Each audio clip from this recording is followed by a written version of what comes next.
while engaging with stakeholders to build a better society and a stronger economy. This is a Berkeley Center for Law and Business. We're providing direction. Our center has helped Berkeley Law become the #1 public university for business law, and the reasons include while our engaging with interdisciplinary stakeholders faculty, to build a better our society practical and a academic stronger scholarship. economy.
Today's business leaders are grappling with the idea of corporate purpose, how to deliver value to shareholders while engaging with stakeholders to build a better society and a stronger economy. This is a Berkeley Center for Law and Business. We're providing direction. Our center has helped Berkeley Law become the #1 public university for business law, and the reasons include our interdisciplinary faculty, our practical academic scholarship, our convening power, and our corporate leadership. 2018, I accepted my offer to attend Berkeley Law School, and it was one of the best decisions I could have ever made. Since that time, I've become a Berkeley Center for Law and Business scholar, where I've been able to work with students, faculty members, and practitioners on programs that have helped shape the conversation around the purpose of the corporation. We're especially proud of the work our center has done in response to the unique challenges faced by our society today. Earlier this year, we trained over 160 law students and helped over 300 struggling small businesses navigate applications for federal stimulus.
Good morning, Ethan. Just to note, you're live so folks can hear us.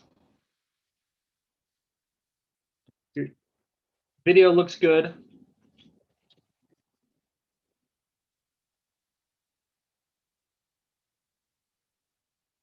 We want to do a test on the sound, Ethan. Testing 1, 2, 3. Hey, testing. How's that? Sounds great. All right. I'm not sure I can figure out how to do the background thing. Sorry. No worries.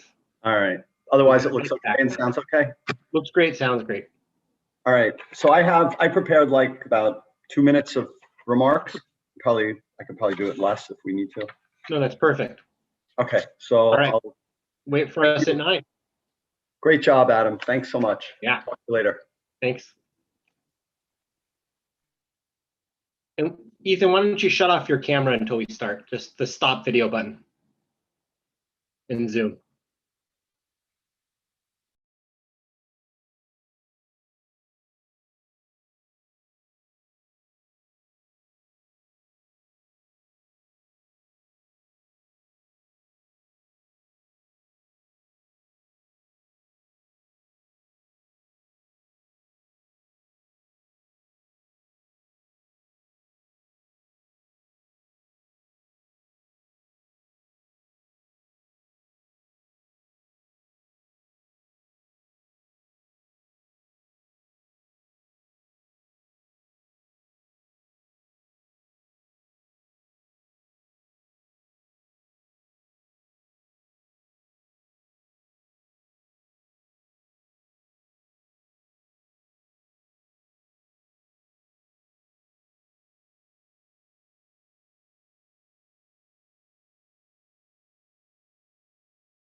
Good morning, everyone, and welcome to the 7th Annual Berkeley Spring Forum on M&A and Governance.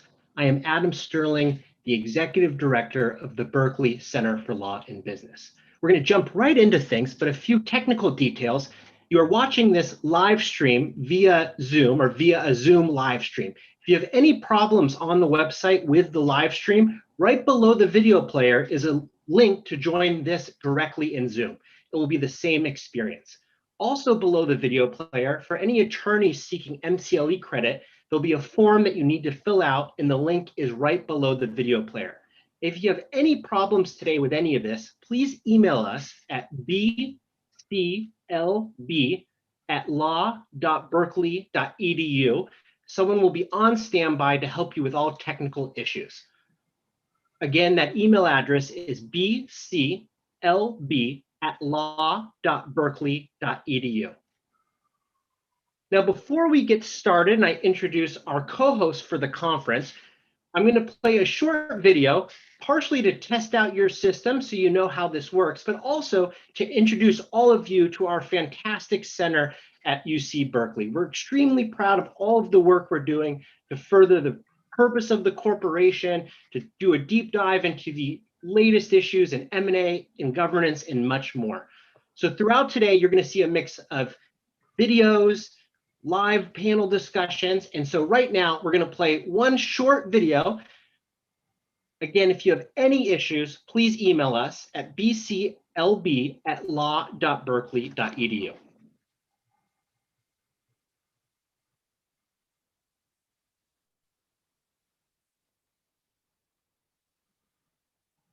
Today's business leaders are grappling with the idea of corporate purpose, how to deliver value to shareholders while engaging with stakeholders to build a better society and a stronger economy. This is the Berkeley Center for Law and Business. We're providing direction. Our center has helped Berkeley Law become the #1 public university for business law, and the reasons include our interdisciplinary faculty, our practical academic scholarship, our convening power, and our corporate leadership. 2018, I accepted my offer to attend Berkeley Law School, and it was one of the best decisions I could have ever made. Since that time, I've become a Berkeley Center for Law and Business scholar, where I've been able to work with students, faculty members, and practitioners on programs that have helped shape the conversation around the purpose of the corporation. We're especially proud of the work our center has done in response to the unique challenges faced by our society today. Earlier this year, we trained over 160 law students and helped over 300 struggling small businesses navigate applications for federal stimulus funds. We launched a new online executive education course covering the global pandemic, racial injustice, rising income inequality, and climate change. The Berkeley Center for Law and Business gave us the knowledge for starting and scaling a business. Thanks to them, we were able to make lasting connections with both attorneys and with investors. We were actually able to meet the lawyers who helped us file for our first provisional patent. Today, companies must reimagine their response to major environmental, social, and governance issues. Your support empowers us to map out how companies can respond to this challenge, producing implementable research, influencing boardroom policy, engaging key stakeholders from government and civil society, and leading conversations that will move the business community forward with integrity and purpose. The Berkeley Center for Law and Business is a vital bridge between academia, government, civil society, and corporate boardrooms, helping leaders make progress that impacts our whole society. We are providing direction, and we invite you to join us. Great, and with that, it is my pleasure to introduce one of our conference co-hosts, Ethan Klinsberg, who is a partner at Freshfields. Ethan, welcome to the forum, and we'll let you kick things off. Thanks, Adam. So, welcome everybody. It's an honor to be doing this for the 7th year in a row with my friends at Berkeley. I was thinking about why over 1,000 people have responded and signed up for these few hours today and tomorrow. And I think, because one of the reasons to attend in the past has been the in-person networking ability, benefits. But I think there's just a real hunger, candidly, for figuring out what's happening next. And I think if there's one theme for the next few hours today and tomorrow, it's really trying to figure out the future.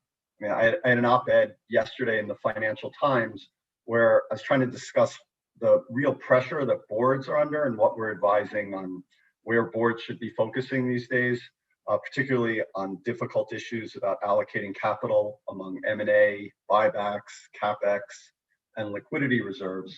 And trying to explain that to your investors and balance those choices against your fiduciary duty framework really is tricky, given the lack of foreseeability into the future.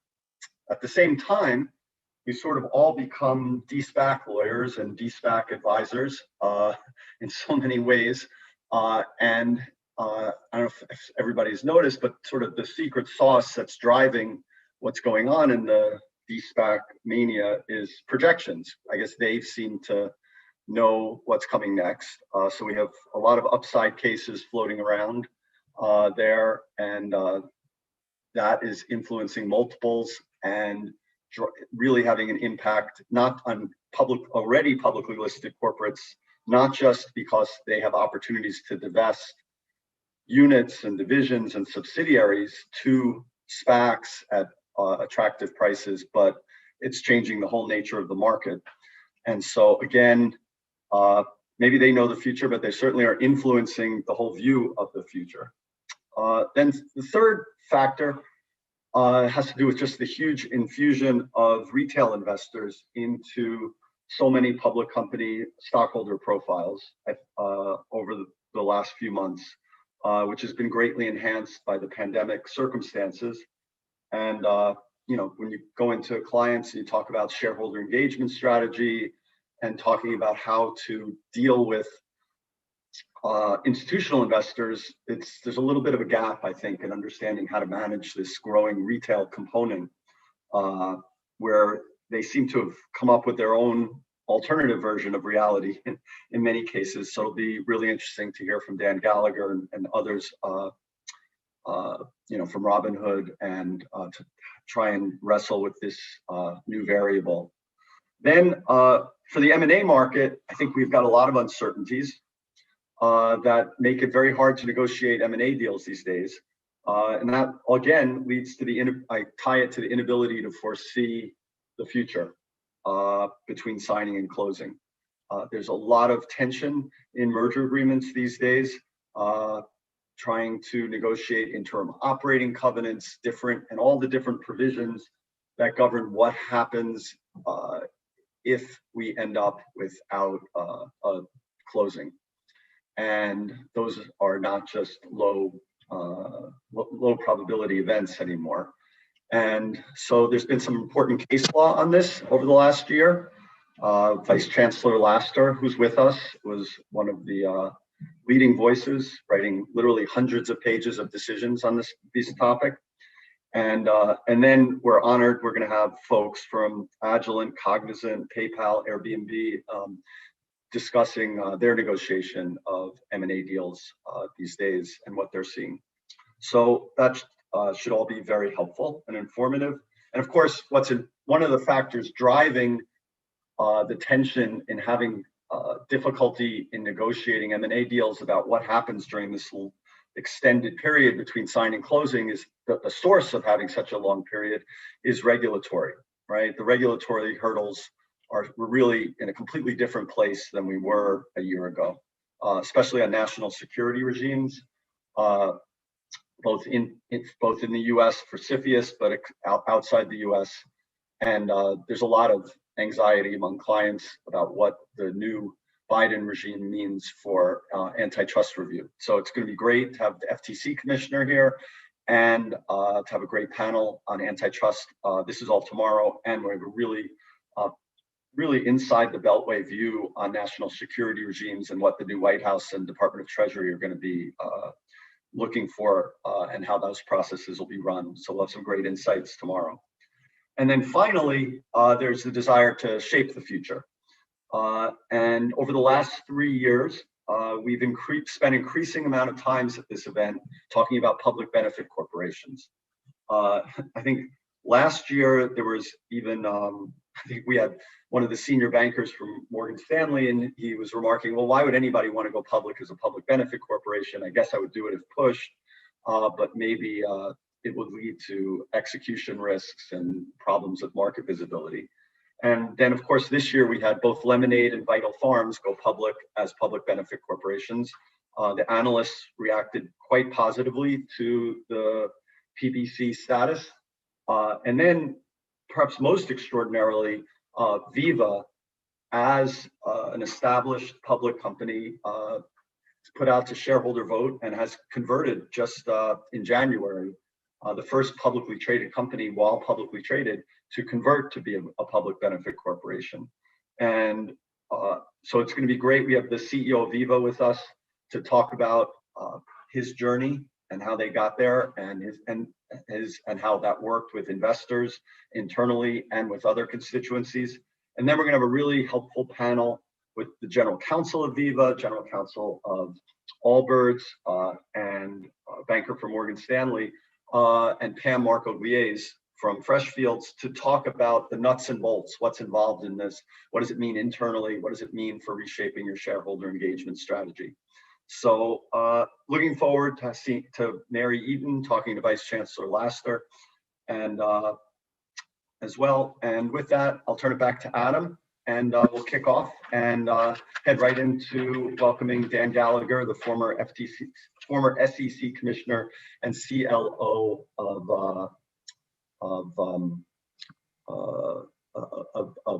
Robinhood. So we are going to welcome Scott and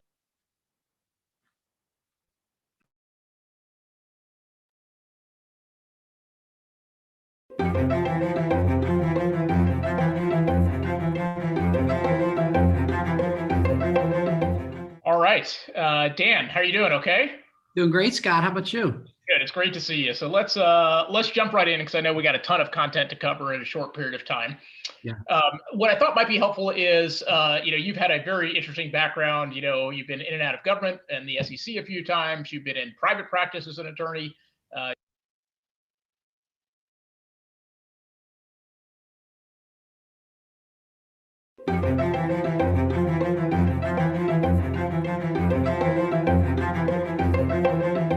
All right, Dan, how are you doing? Okay. Doing great, Scott. How about you? Good. It's great to see you. So let's jump right in, because I know we got a ton of content to cover in a short period of time. Yeah. What I thought might be helpful is, you've had a very interesting background. You've been in and out of government and the SEC a few times. You've been in private practice as an attorney. You've been and now in-house at a couple of companies, most recently and currently at Robinhood. One question, just to kind of set the framework a little bit. When you joined the SEC as a commissioner, I think was in 06, if I remember correctly, joined Joined as a staffer. later, as a staffer in 06. Give us a perspective on, like, what were some of the major issues that kind of the SEC was wrestling with there, and how did those change a little bit as kind of you ultimately kind of came into the commissioner role as well? Sure. So well, first of all, thanks for having me. It's great to be here. And 2006, like the halcyon days of 2006, the bear markets. I mean, I look back on those days and I thought that was the greatest job I ever had. I worked for Commissioner Atkins as his counsel, and the issues back then were related to the last crisis, or two crises ago, I guess, sort of the public company failure crisis of the early 2000s with Enron, WorldCom, and all of the accounting frauds that happened. And so, as you remember, obviously that gave rise to Sarbanes-Oxley, and that gave rise to the PCAOB. So I actually remember, when I started, it was hot and heavy PCAOB because it basically took a while to stand it up. It finally was stood up, and they were starting to come out with standards and populating the PCAOB board. That's the Public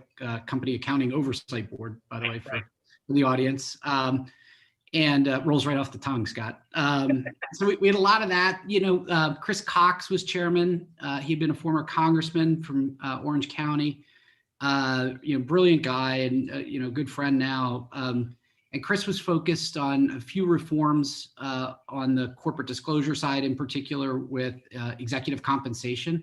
So the exec comp disclosure rules changed a lot in '06, and I think it was pretty actually forward thinking for that time frame.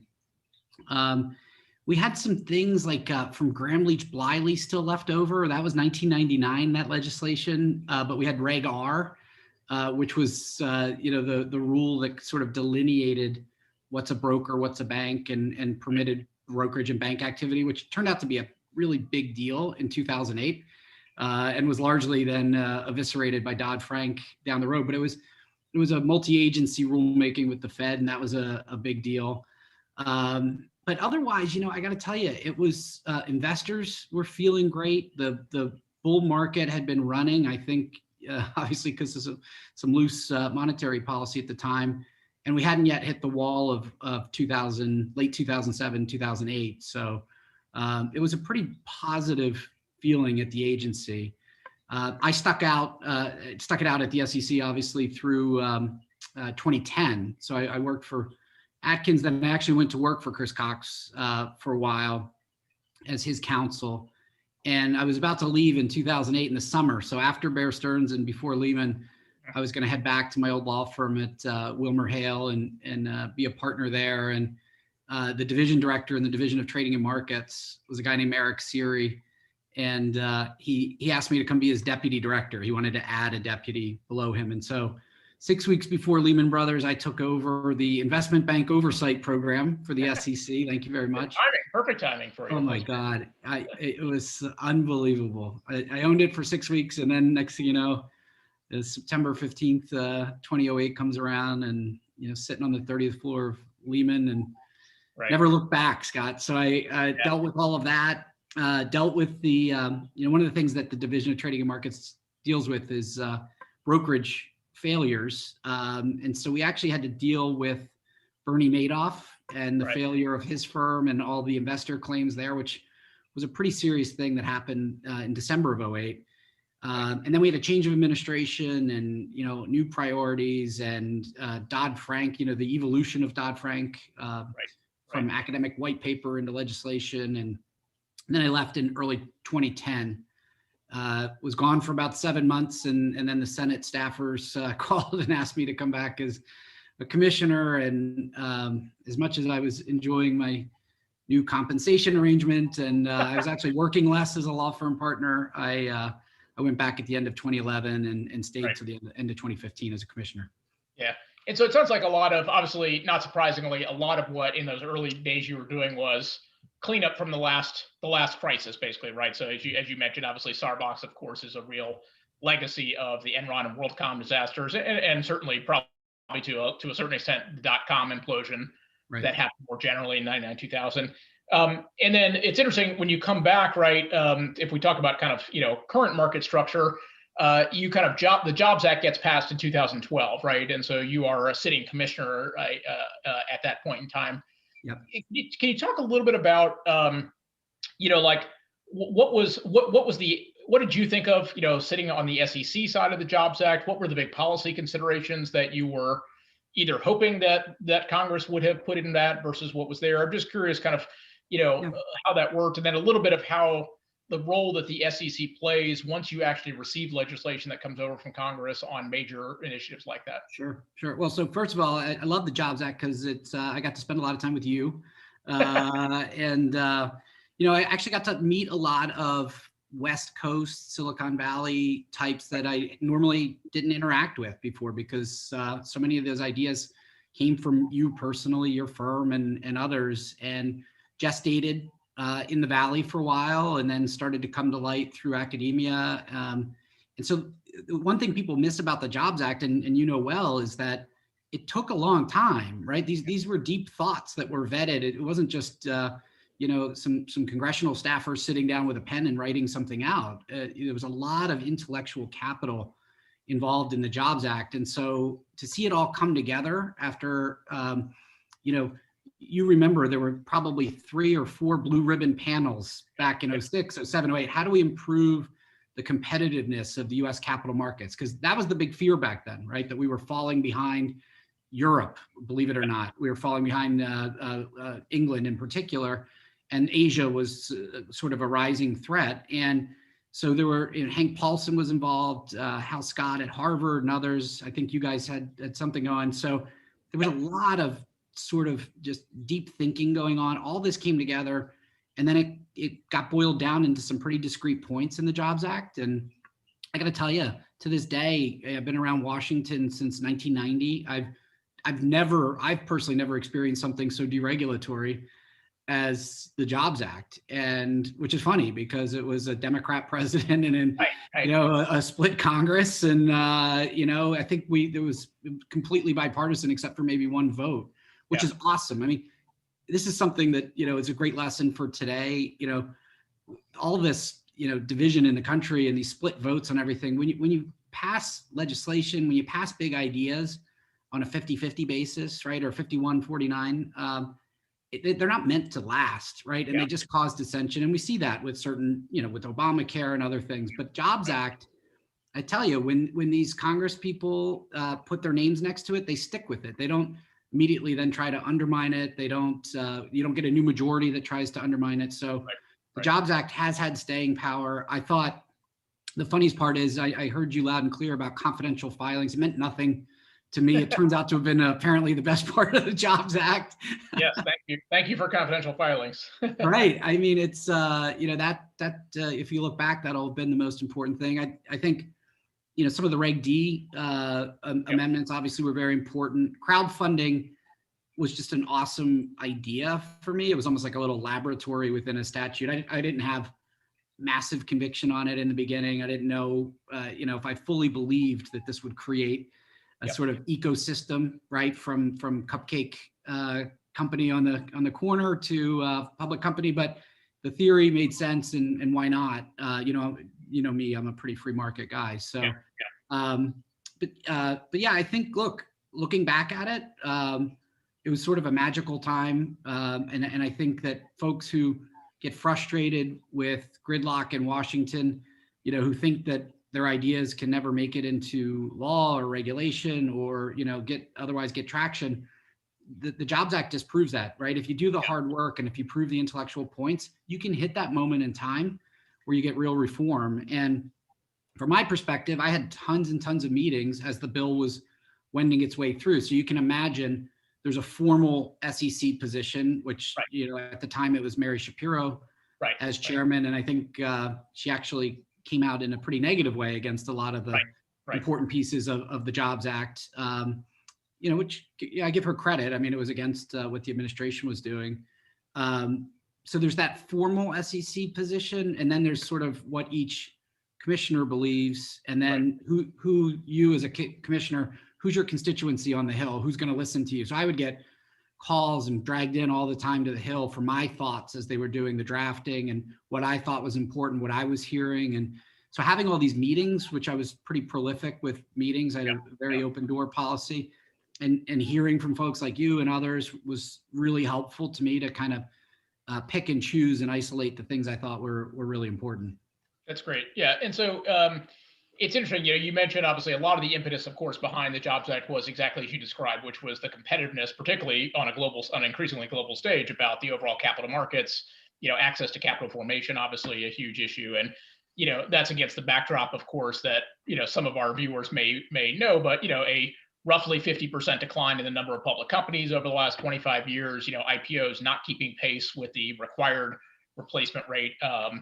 And the other interesting phenomenon, which I'd love to hear your perspective on, is also the kind of concomitant rise of the role of the private markets.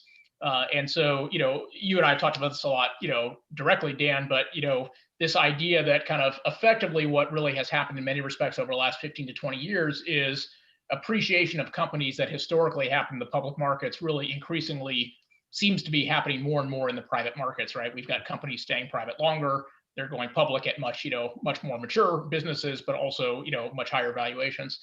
One of the topics that I hear coming up today, and you probably haven't a chance to read it. I just happened to see it yesterday, but there's a new academic study out from, or an article out from the University of Pennsylvania, a professor there, talking about kind of the role of 10b5, for example, in the private markets, and whether, as big as the private markets have become, ought we and should we think about a new regulatory framework to make sure that we have kind of whether it's SEC full or SEC light engagement on the private markets. I'd love to just hear some of your perspectives on this kind of shift from public to private, and whether it's your views or whether just taking the kind of agnostic view of a former regulator. Like, do you think this is an area where we should expect the SEC to get more involved and kind of either seek new legislation and or use regulatory authority and enforcement authority to try to kind of deal with this massive influx of private dollars relative to public? Yeah. Oh, no, look, it's a really fascinating issue. And to your point, we did see the number of public companies go from something like 8,000, I believe, in the mid 90s to about 4,000. Not a good thing, right? Because as the number of public companies decline, the investment opportunity for the average American disappears, right? And so we're also seeing this happen at a time when the wealth gap is getting bigger and bigger, and the stock market has been the number one wealth generator for people for generations. And when the number of companies disappear, the opportunities are gone. And so there was a real concern. Why are we losing these companies? And look, I think free market people like me, small government people, would like to say it's just too much regulation, right? That especially after Sarbanes-Oxley, when you had CEOs and CFOs signing, on the bottom line and worried about personal liability, that was enhanced and exacerbated, I would say, by Dodd-Frank, with looming things like, which is still looming, by the way, the clawback requirements, right? No fault clawback if you're in a public company, but no such thing if you're in a private company. Conflict mineral disclosure if you're public, and none if you're private. I mean, things like that in Dodd-Frank really added to an already burdensome regulatory regime for public companies. And at the same time, with the success of the Jobs Act, right, it made it liberalized the holder requirements and enabled private companies to stay private longer. The Facebook rule, I guess we call it.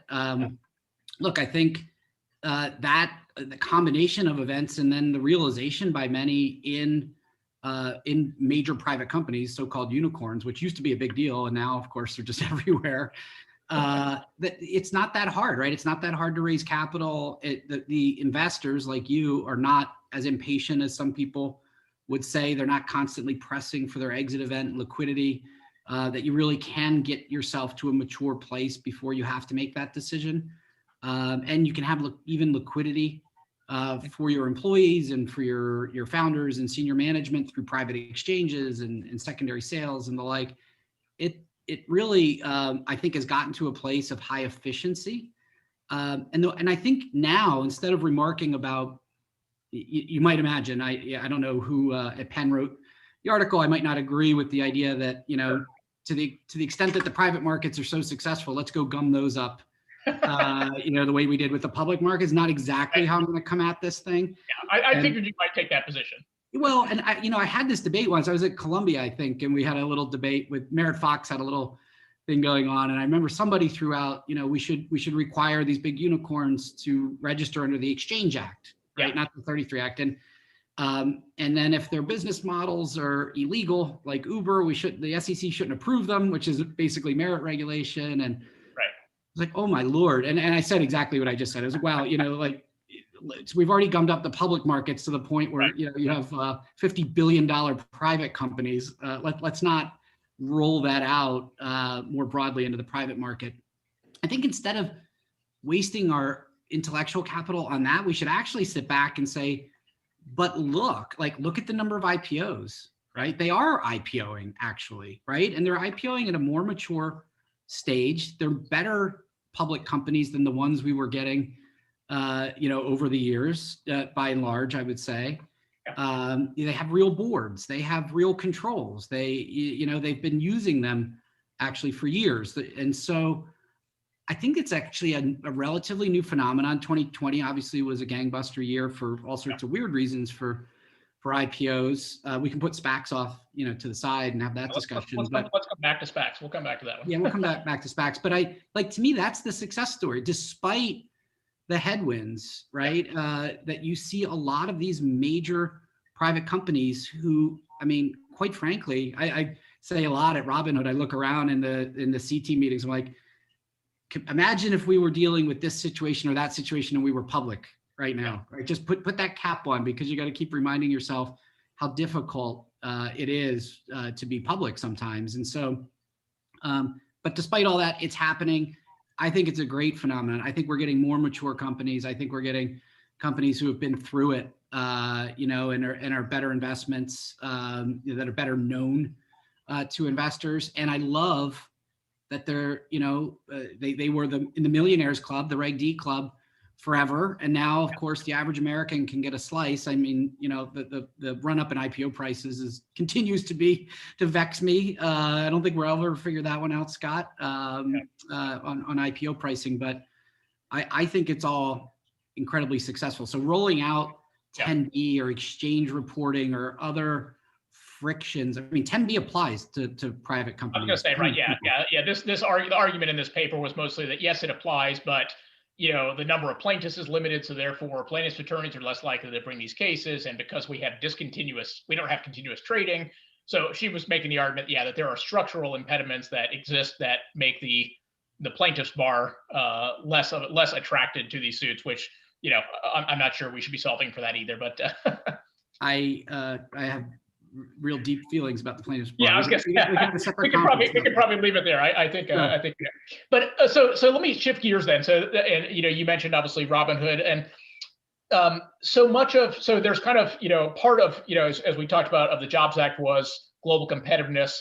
Part of what I think obviously a lot of people are talking about now, of course, is broader income inequality, access to kind of retail investors, access to obviously appreciation opportunities.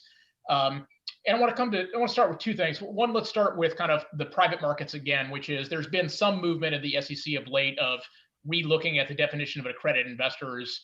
I would say the most recent changes are fairly minor, but at least a movement, at least in my mind, in the right direction of trying to potentially liberalize the definition to make it easier for, what today we would consider unaccredited investors to invest. How do you think about that? And do you think that's a likely trend that we may see more action, which is kind of trying to, if we can't completely solve the public markets problem, could we at least kind of create more opportunities in the private markets potentially for retail investors? Yeah, look, I think it's critical that we try to solve that problem. I think the public market has become more robust because of all these IPOs, but we still have structural problems where there's a lack of access to these private markets where the real returns are, Scott. Let's be honest, right? If you get in even at the IPO price of the average IPO, you're still far behind the person who got in the Series A. Right? Way behind. And that's where wealth is created. And we have a major issue with income and wealth inequality in this country. And the stock markets are the answer, quite frankly. And I think that, to your point, I think they were sort of incremental changes made to accredited investor. But if you look at the more recent history, right, the Dodd-Frank mandated review of accredited investor, literal discussions when I was on the commission about doubling, right? They subtracted the value of your house, remember, to get to the $1 million. That used to be the big thing, right? Everyone was qualifying because the housing market was going up, right? So they subtracted that, and then there was all this talk about doubling it, right? $2 million. And we had an all day or half day roundtable. I still remember one of my favorite stories at the commission. I'm sitting up on the stage in the auditorium. I got Mary Jo and Luis, and we're up there, and the rest of the commission, I can't remember if everyone was there that day, but in this auditorium, we're talking about jacking up the accredited investor standard. And in my opening statement, it's probably still online somewhere, I just said, I cannot believe we're sitting here.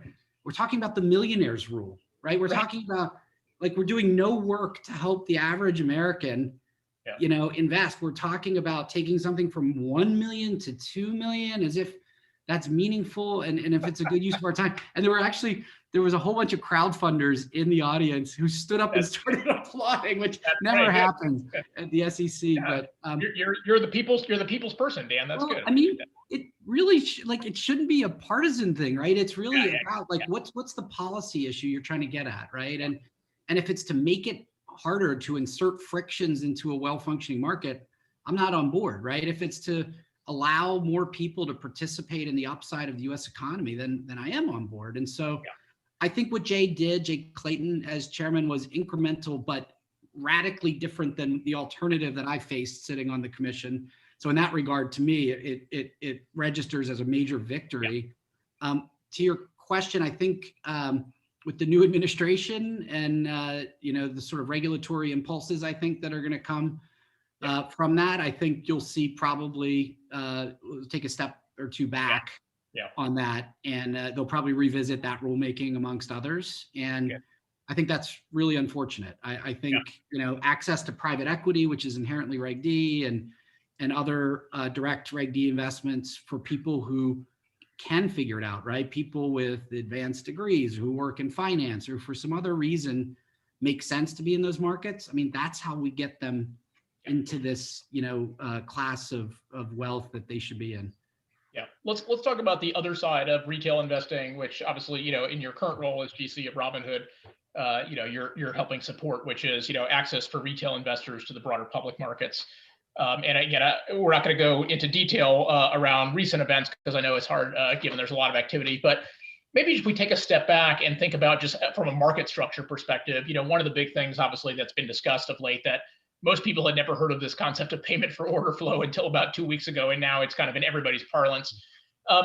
As you think about kind of the broader goal that Robinhood has, which is how do we kind of make it easier for retail investors more generally to participate in the markets, ought we to be looking at some of these broad market structure questions like payment for order flow and internalizers and other things like that? And is that the right way to approach the problem? Or, my sense is, Robinhood has been operating kind of within this market structure as it exists today, right? I mean, obviously they did not invent that.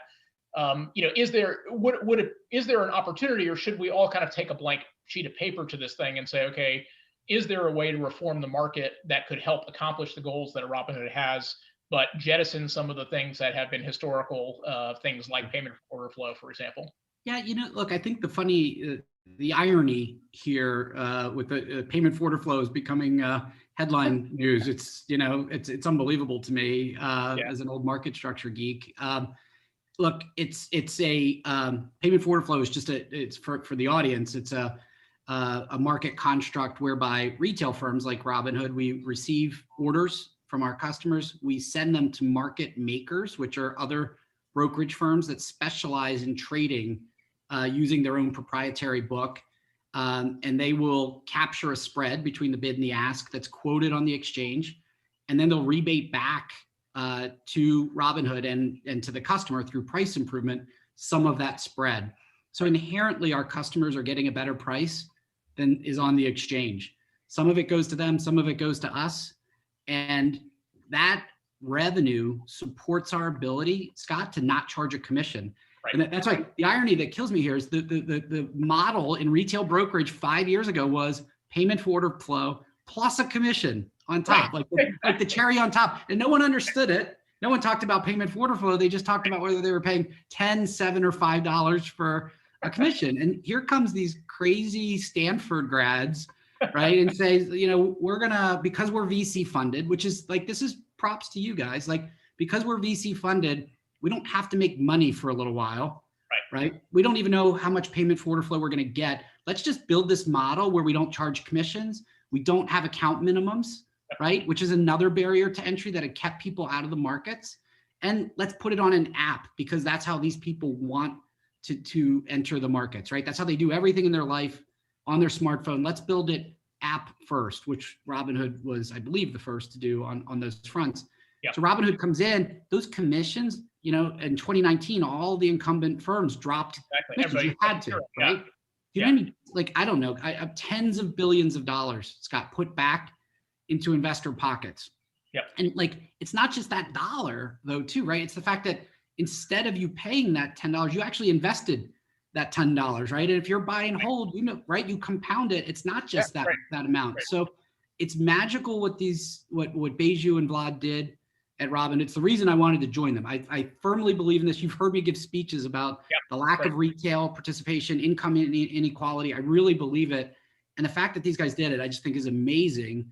And so now we're talking about PFOF and whether investors can understand the fact that we receive a payment from these market makers to support the service that we give to them otherwise for free. Right. I'm happy to have the debate. There's tons of disclosure around it. If they want to add more disclosures, God bless, we'll do it. But the idea that it's some seedy underbelly or something like that, it's crazy. It's been around since the 80s. I was going to say, it's only new because it's come into the conscience of the regulators and the politicians in the last 4 weeks. But to your point, this has been a 30+ year run on this. Well, if they proscribed it tomorrow, we'd have to find a way to provide the service, right? I mean, we're actually, it's not like we're a public utility, right? So you need revenue to pay employees and run your machines and pay the electric bill. So, I doubt Congress and the SEC want to start charging commissions to investors again. That's probably not a good look, but so look, we'll engage the debate. It's right to have the debate. To your question,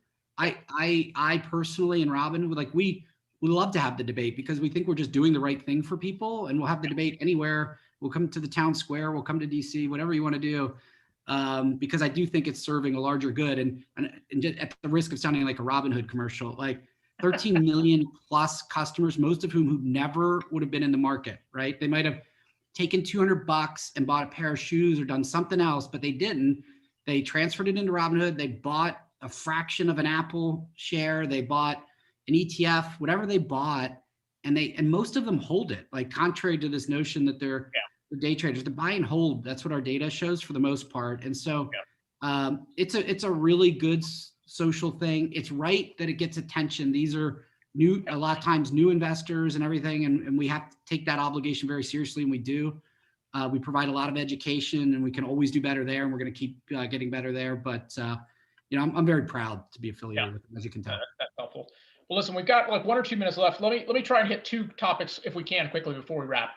One is you brought up the SPAC word, so I want to come back to it. So as just for the audience, so everybody has a sense. There was an article in the Journal this morning. I think 70% of this year's IPO volume to date has been SPACs, and I believe last year 40% overall 2020. Let's not talk about why we're seeing this resurgence, because that's probably a longer discussion. But one of the things that I'm struck with is SPACs are able to take advantage of, they're able to do this broader kind of longer term information disclosure and kind of present these 5-year forecasts in a way that's different certainly than companies do under the traditional S1 IPO process. Do you have a view at all as to whether the SEC may look at that and say, gee, it feels like there is a incompatibility here between the disclosure requirements, and therefore, if we keep in mind the SEC's goal of protecting the integrity of markets, do you think there's a potential the SEC tries to kind of narrow that gap and potentially draw a sharper line around SPAC disclosures? Yeah, I think look, I don't want to be at all negative about the SPAC binge, but I mean, look, we've all seen bubbles. It feels like a bubble to me, and so I think it's worth having a critical eye. I have seen recent academic papers, calling out the fee structures and the disclosure related to the fee structures on SPACs that if I was back on the commission, I'd be asking a lot of questions about. And me, I'm pretty free market, but with free market comes disclosure and accurate, a plain English, fair disclosure. So I do think, and this is, I got to tell you, the paper I read, I think, I don't know if it was someone from Berkeley teamed up with another professor from Notre Dame. I think it was Stanford and NYU. Stanford, NYU, yeah. That's, I mean, amazing paper. And, it, to me, read like some of the papers we saw back in the day, not to dredge up another crisis on options backdating and other practices, where it was the academics came in and really pointed out, some problems. So I'm strongly guessing there's going to be a lot of SEC scrutiny over fee disclosure in particular, and whether the average retail investor can truly understand what they're buying into. Putting that aside, right, if they get that right, the idea of these vehicles coming along and helping companies who might not be in that right gestation period, or it might be a little early, and this sort of quickly brings them up to speed, because the infrastructure comes with the SPAC. Look, I think it's adding more investment opportunity, right? And if these are real companies and the disclosures are made well, and it's back to our earlier discussion, it's an ability for the average American to invest in otherwise private companies that they couldn't because they're not millionaires. Yeah. Absolutely. All right, last topic, because I want to make sure we're respectful of people's time. I can't resist not talking to you for a second about crypto. It was not on my list of questions I had for you, but I can't resist. As you know, look, we've been involved in the crypto industry for a long time, and I think many of us have kind of spent a lot of time on the Hill and at the SEC, particularly under the Clayton administration, to try to kind of get a little bit better clarity around, what's a security, when a security, all these things. I'm curious, and I think Robinhood, I believe at least, has, does some transactions, obviously, in particularly, Bitcoin and Ethereum and maybe other tokens themselves. Right. Do you have a sense or a view as to whether the SEC is more likely to continue kind of, policy through the enforcement mechanism, or whether there actually might be a broader effort to try to define these rules through the, kind of normal regulatory process? Yeah. Yes, it's a great question. And we have a pretty big crypto platform, seven coins at Robinhood. Yeah, I didn't talk about that much when I was out with Jay Clayton for dinners in DC, because didn't want to raise his ire. I was going to say, you figured that wasn't going to be constructive, yeah, right? It was like the one area where, until I got to Robinhood, I didn't care that much anyway. And he definitely was very intense about it. Look, I think this is where Gary Gensler, and I know Gary well, he's really brilliant. He's amazingly hardworking. He's not some knee-jerk regulatory person. I mean, at CFTC, he had to implement Dodd-Frank, and he did it ruthlessly and quickly. And I would say that if he was standing there, and he would laugh, because we talked a lot during that time. I actually think he's going to surprise folks. I think you should look at his MIT materials. I think he's pretty forward-leaning on this stuff, and I think he will lead with policy and regulation instead of enforcement. And look, I think the ICO stuff is what it is. I mean, there was a lot of fraud, and Jay was right. Yeah, absolutely. Yep.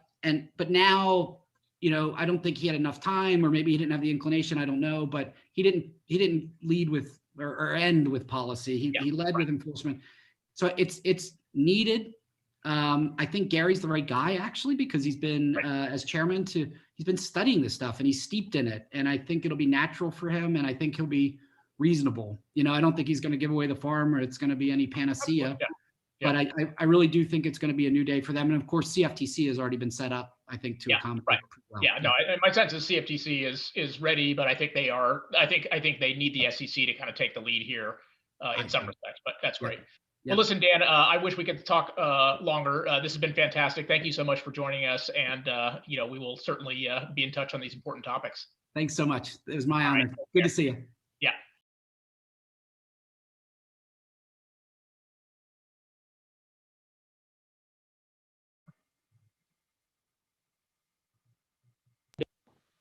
Hey, Adam. Hey, Ethan. Okay, I think we're back and ready for you to introduce the next session. Thanks. Wow, that was more than I expected. That was great. All right, so now we go from DC focus to a little bit down to Delaware. Vice Chancellor Laster, I think, joined us for the very first version of this conference 7 years ago, and it's great to have him back. We especially wanted to have Vice Chancellor Laster because of he seems to be getting through the wheel at the where they assign opinions in Chancery Court. Seems to be getting all the opinions that deal with problems under merger agreements between sign and close.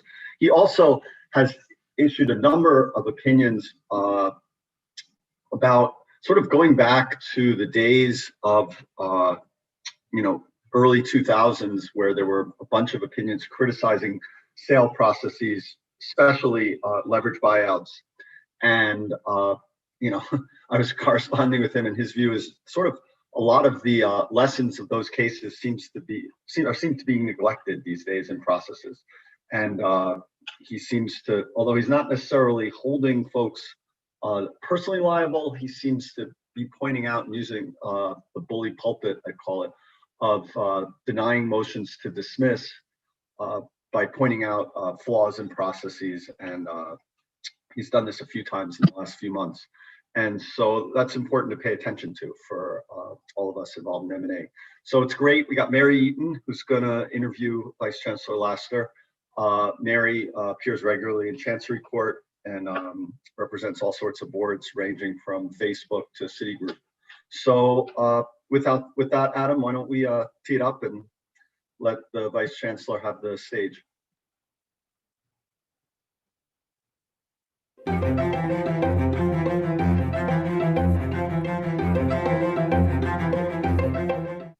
Judge, it's a great pleasure, of course, to be here with you today. And again, most people know you've been on the bench now since I guess it's 2009, and you've authored a great number of opinions, very thoughtful opinions, exceptionally thorough opinions. So in theory, we could talk just about anything.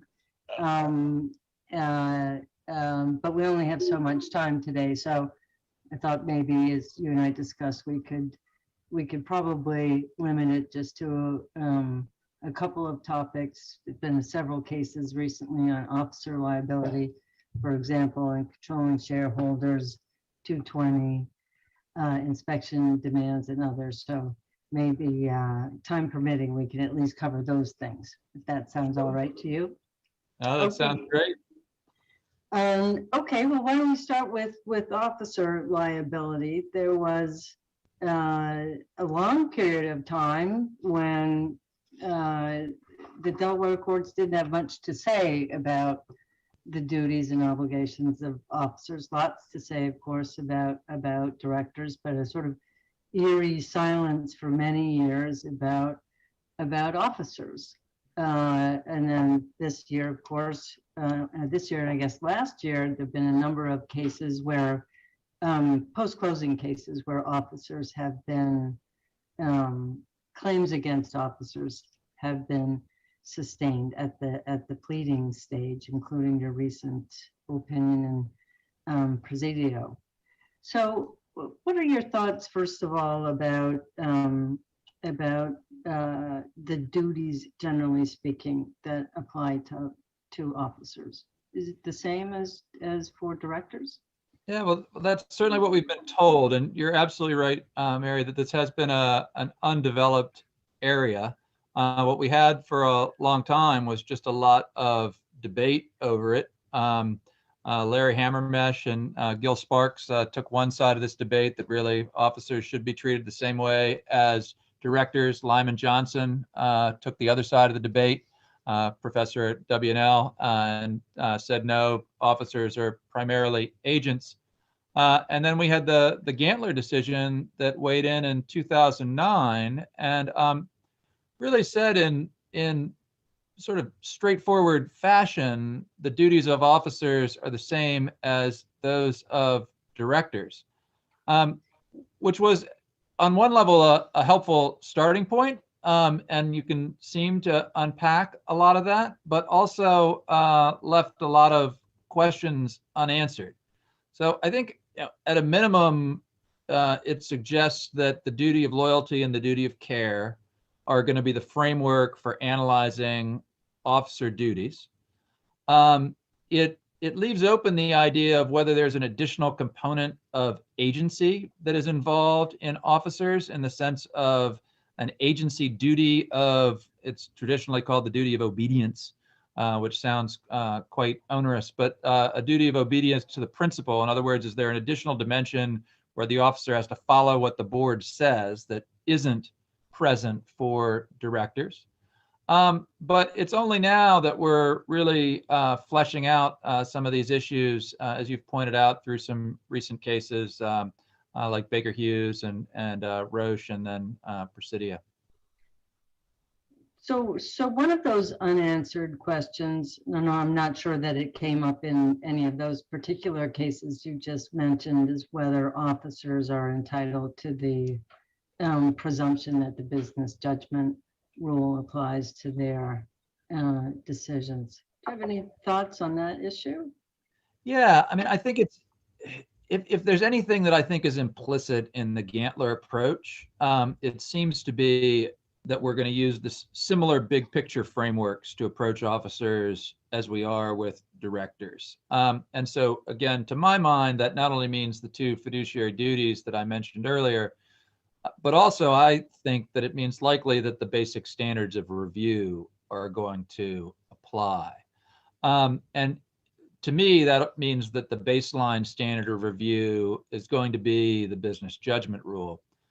That was the position that Larry Hammermesh and Gil Sparks argued for in their original articles in the 90s. And the gist of their argument was that some of the same policy reasons for applying the business judgment rule to directors also apply equally to officers. Courts aren't any more competent when they're judging decisions made by officers than they are when they're judging decisions made by directors. We don't suddenly get better at that. Likewise, there's simply a level of second guessing that no matter who does it, we don't want to have happen when you're dealing with complex multivariable decisions. And you can spin that out.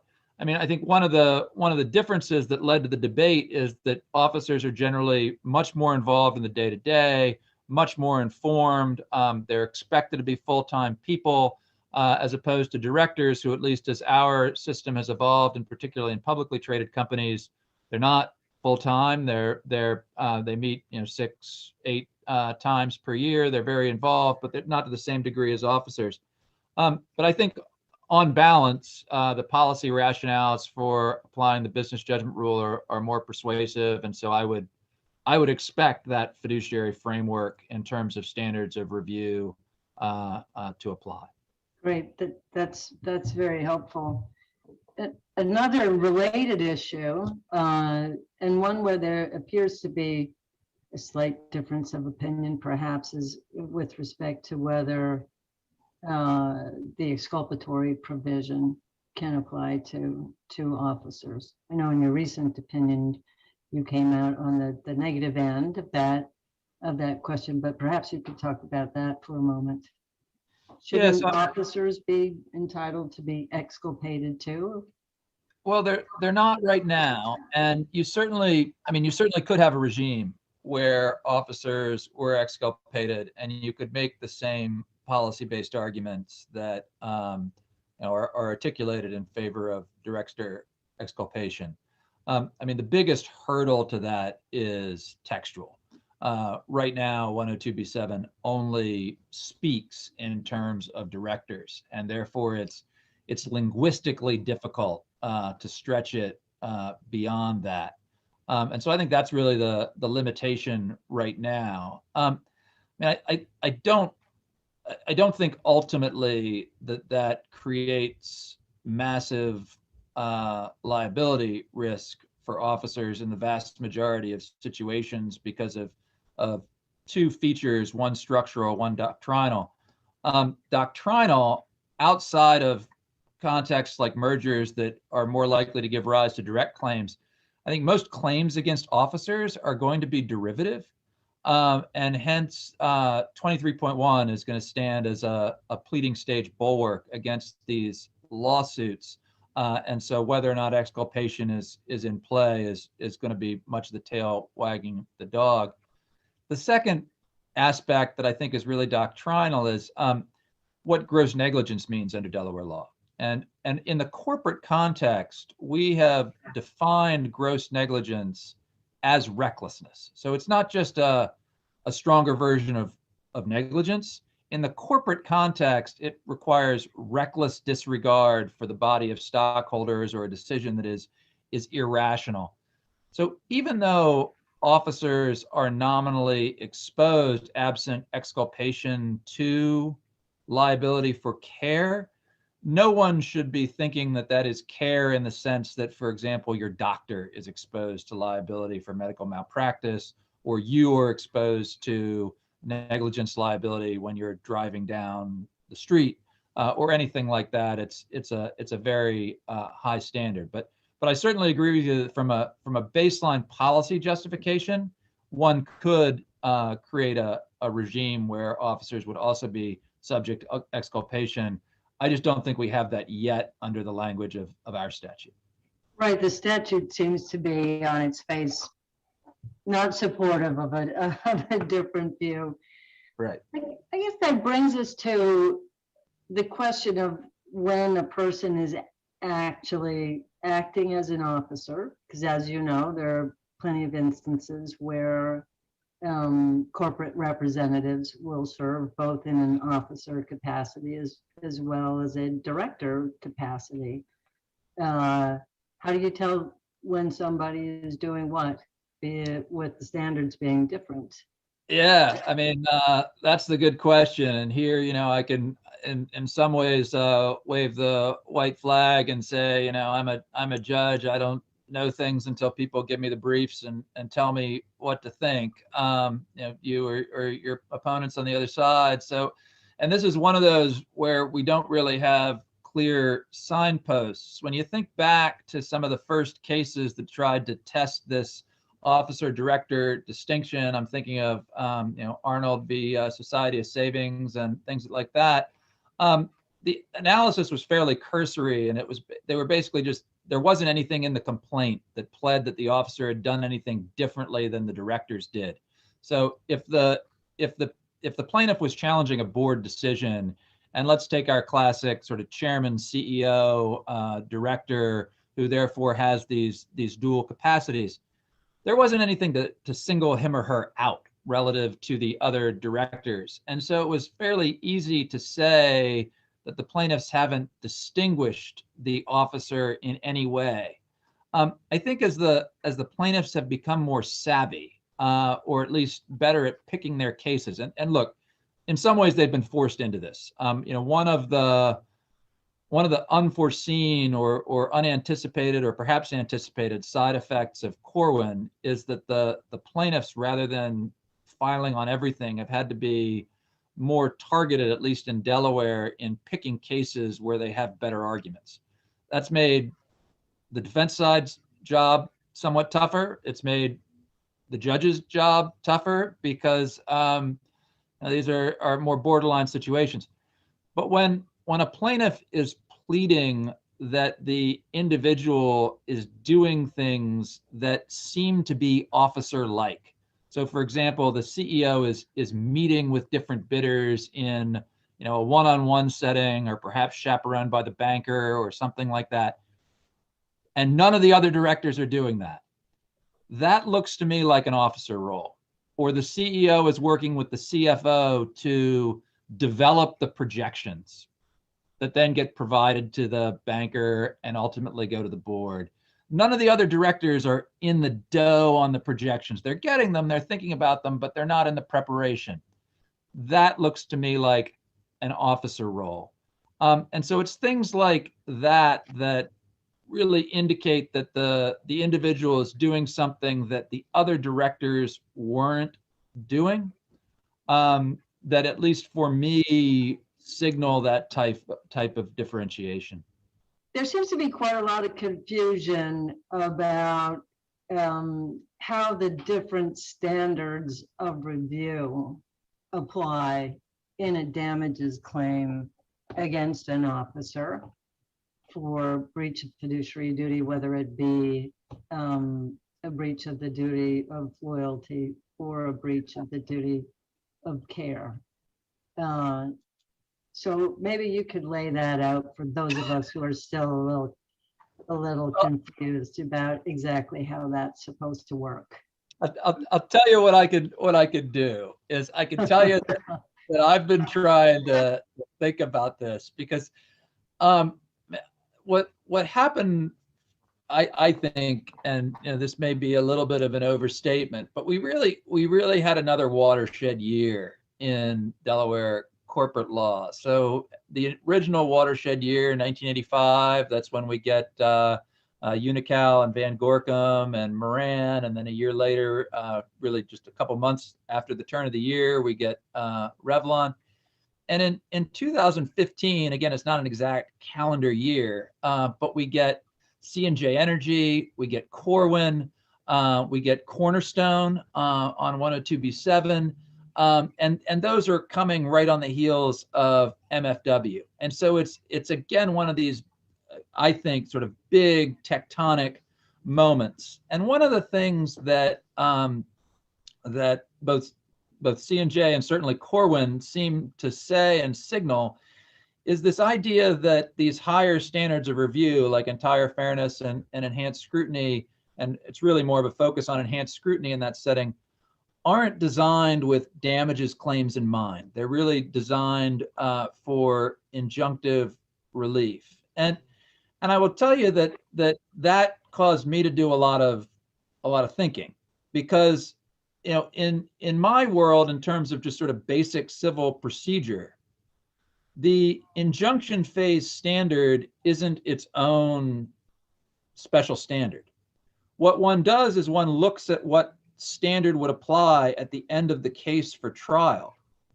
And then one brings that standard forward temporally in the case and says, is there a reasonable probability of success that the person will meet this standard ultimately at trial? So there isn't something that's called like a special injunction phase standard. And so part of what I started trying to think about is, okay, well, how does this work? Like, what does that mean? And the main way that we have dealt with this and engaged with this in the damages context is through 102B7, because 102B7, by virtue of cutting off certain types of claims, forces you to say, okay, well, are there these other claims?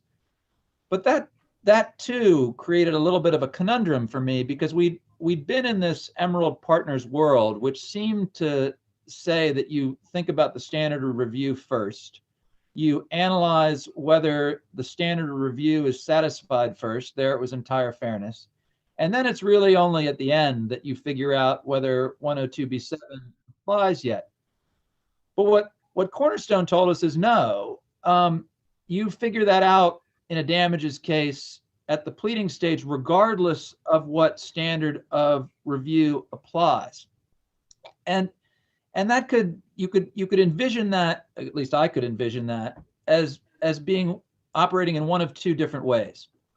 One way is that 102B7 has this transformational effect, that entire fairness really applies.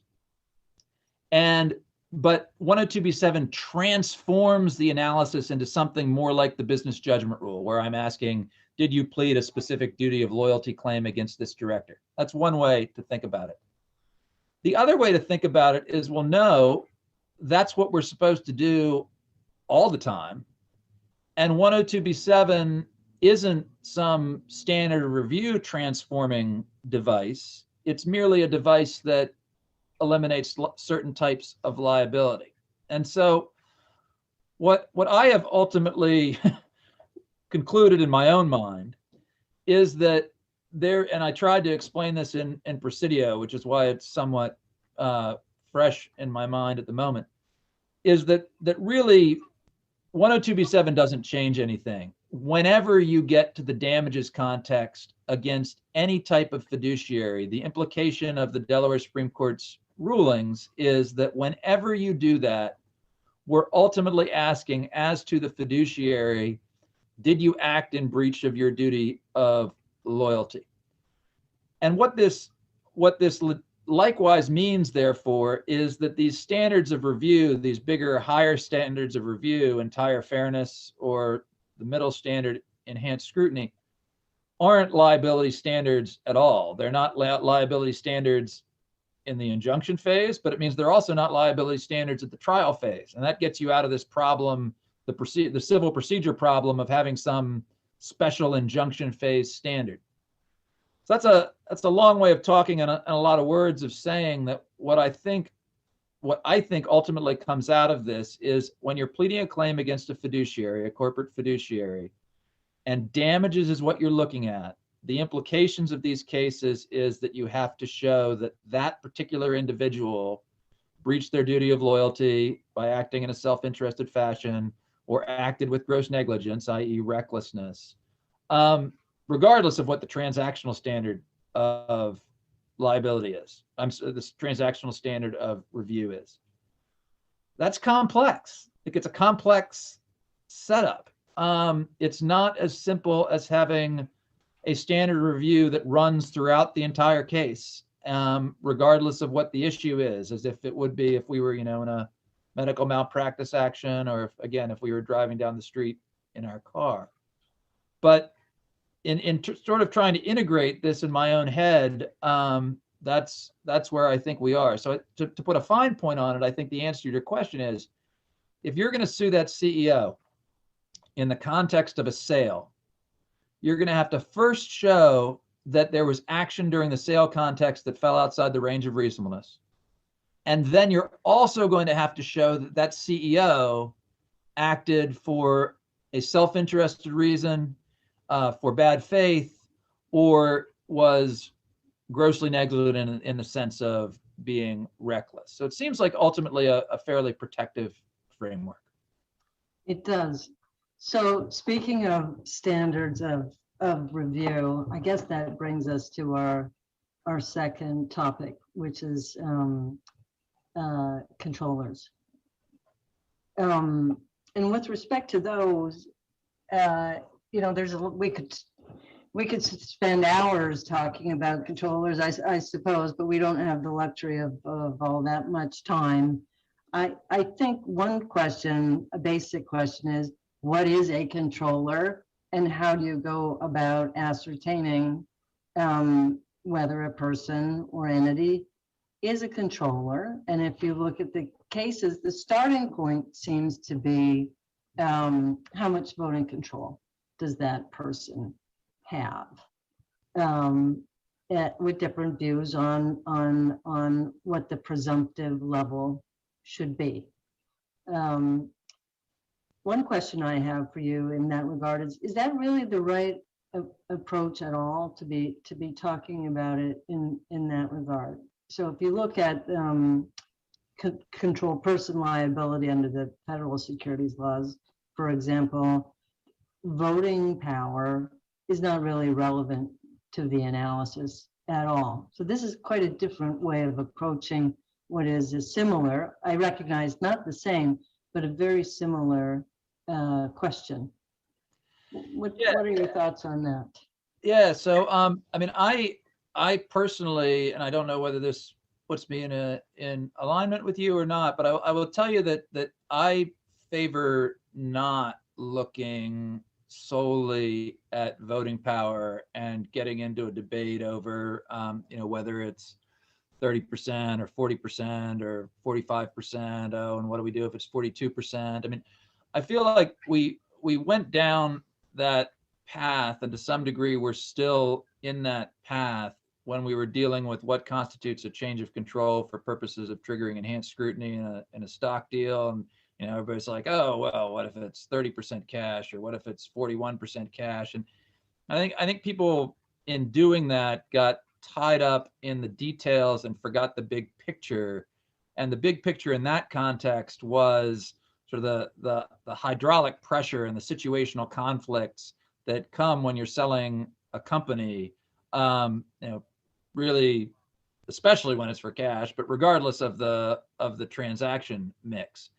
And I would say that there's a danger of doing that here. I mean, I think that the basic standard is, we do say in our law that somebody who is a 50.1 or 51% stockholder is a controller.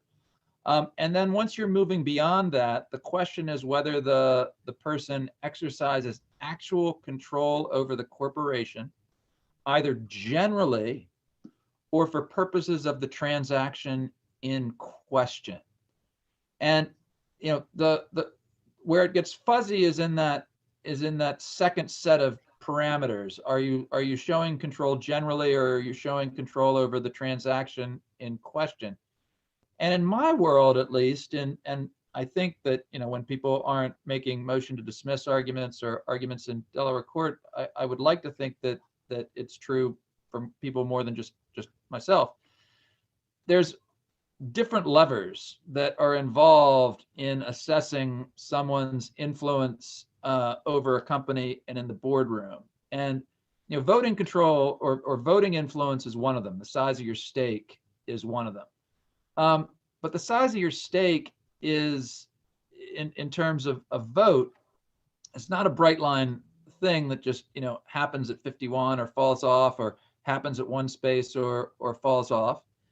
Then there's other factors. If you've got somebody who's a large holder, let's say 30-ish, and they're a founder, and they're also the CEO, and they're also a chairman, and they're sort of the the corporate visionary. Those are all things that align to add heft. If you're thinking about sort of a fund's influence, to my mind, the number of directors, even short of a majority that the fund has, or the influential stockholder has, is going to play in. I'm going to think about the governance regime, and then I'm also going to think about the context in which this is happening, because the control test, there is that first element that says, can you effectively control the company in general? But it also asks the second element of the second element is, or for purposes of the individual transaction. And there are some times that somebody can have rights, particularly veto rights, that matter in the context of a particular transaction that don't matter and would not be a sort of control conferring or control signifying. They wouldn't have heavy weight for control in other contexts. So I like to think of it as sort of a holistic view, and that is going to take into account these various factors, and what's what the decision in question is, as opposed to just thinking about sort of where we are in terms of the level of stock ownership. Got it. That's very helpful, Your Honor. We're out of time, essentially. I thought maybe we could spend a moment, though, talking about your personal reflections on your time on the bench. That you mentioned how busy the court has been since the pandemic started. Hopefully that will slow down sometime soon. I hope for your sake it does. But anything that you'd like to share with us, particular favorite things about serving on the bench, least favorite things about being on the court, people not knowing how to shut off the cat filter in Zoom calls, things like that.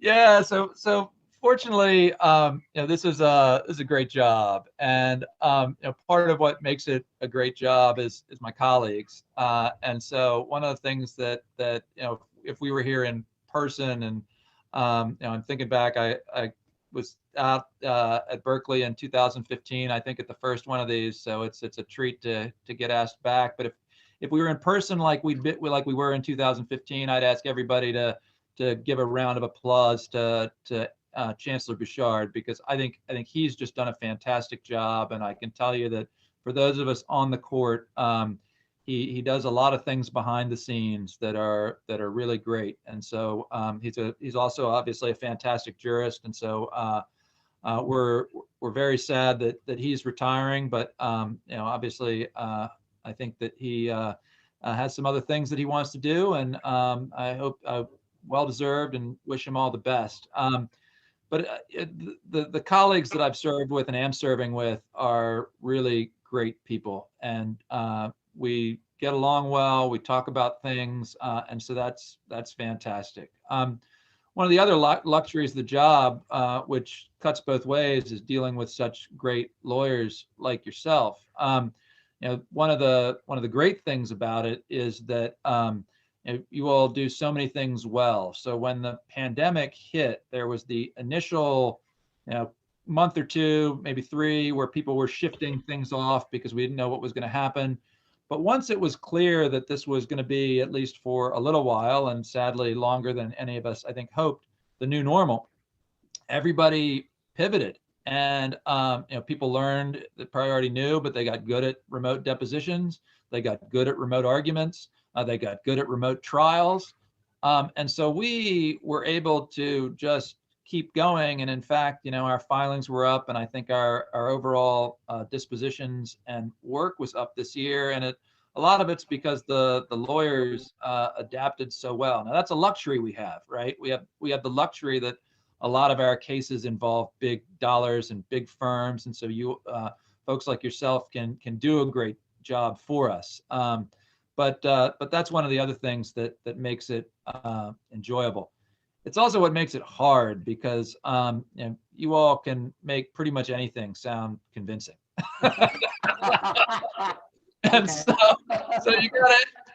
you gotta be careful and double check sometimes, because the silver-tongued advocate can really convince you that anything sounds convincing. But it's a pleasure. It's a great job to do, and I enjoy it. And you asked pet peeves. I don't know how to fix this, but I do think we all feel a little bit overburdened. I think it's part of human nature, but that whole idea of incorporating documents by reference in the motion to dismiss, it's actually Vice Chancellor McCormick who in Yahoo convinced me to do that, and it seemed like a good idea at the time. But our motions to dismiss now, we just get stacks of stuff, and it's almost like people are expecting the equivalent of a post-trial ruling at the motion to dismiss stage. I don't have a good answer for it. I really don't, because the idea of letting us look at things and make sure the document isn't being misrepresented, like that's a good idea. But moving so much of this stuff forward to the motion to dismiss stage, so that it almost becomes a summary judgment or even post-trial ruling so early in the case, that's tough. And those, if I had to say what one of my pet peeves are, it's being asked for what seems like a post-trial-ish outcome right off the bat. That's a tough one. But that's the best I can offer for you. That's great. Well, Your Honor, thank you very, very much for your time today. We really appreciate your coming. I've enjoyed our conversation very much. I wish we had more time, but thanks again. It's been terrific. Well, thank you to you, and thanks to Berkeley for hosting. I didn't get to see the good deal professor with this being remote, or Bobby Bartlett and the other crew out there, but thank you and all the sponsors. I'm grateful for you making the time for me.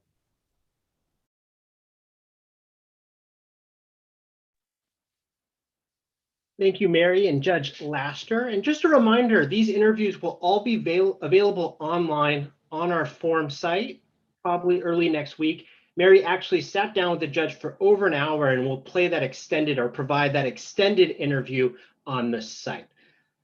We're going to go to break in just a moment. We're 5 minutes behind, so we'll return at 10:30 a.m. Pacific time for our panel discussion on M&A. So make sure you come back for that.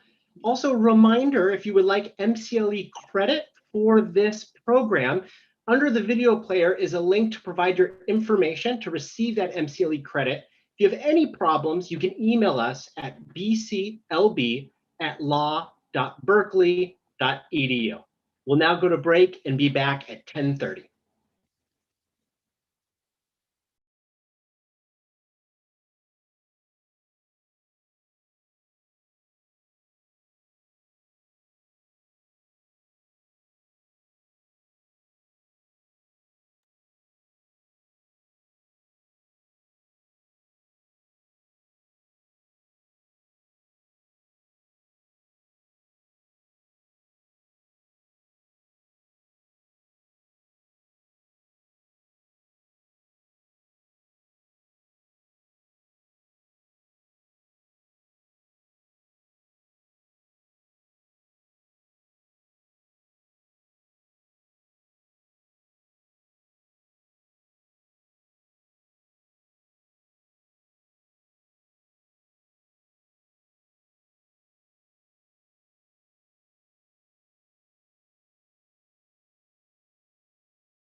Hi to our panelists. We're going to start at 10:30, but I see you, Garth, Dan, and Harry. So we'll start then. And there's Diana. Again, if we can just shut off our mics and our cameras, we'll bring everyone back at exactly 10:30.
All right, I'll ask our panelists to turn on their video and unmute their mics. We'll start in just a few seconds.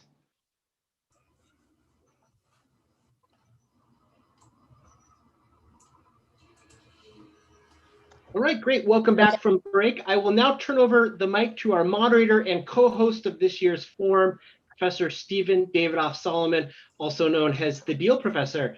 Professor Solomon, thanks for joining us today, and to all of our panelists, welcome. I will turn it over to you. Thanks, Adam. And this is just a tremendous event, and we're really happy to see you virtually. And I have no doubt that I will see you in person very, very soon. And I'm just going to briefly introduce our panelists so that we can move forward, because we really wanted to put together a panel that had a great strategic perspective and very high level people. And I think we succeeded. And so just do this alphabetically. So Garth Bassau, who's I've known, and saw him last in his offices, Deputy General Counsel of Airbnb, welcome. And then Diana Chu, who is Vice President at Advocate and Assistant General Counsel and Assistant Secretary there. And then Harry DeMaas, who is a Deputy General Counsel and Assistant Corporate Secretary at Cognizant. And finally, although he's on mute, and I'm sure he'll join us, Dan Vaughn, who's Senior Director and Associate General Counsel, M&A and Equity at PayPal. And I really want to thank you for coming. And I know everyone wants to hear from you and not from me. So I'm just going to throw it out there because everyone's been wondering about it. And I wonder if each of you could just respond, and we can do it in introduction order. What are you seeing in the M&A market and deal making now, right? We're in COVID times.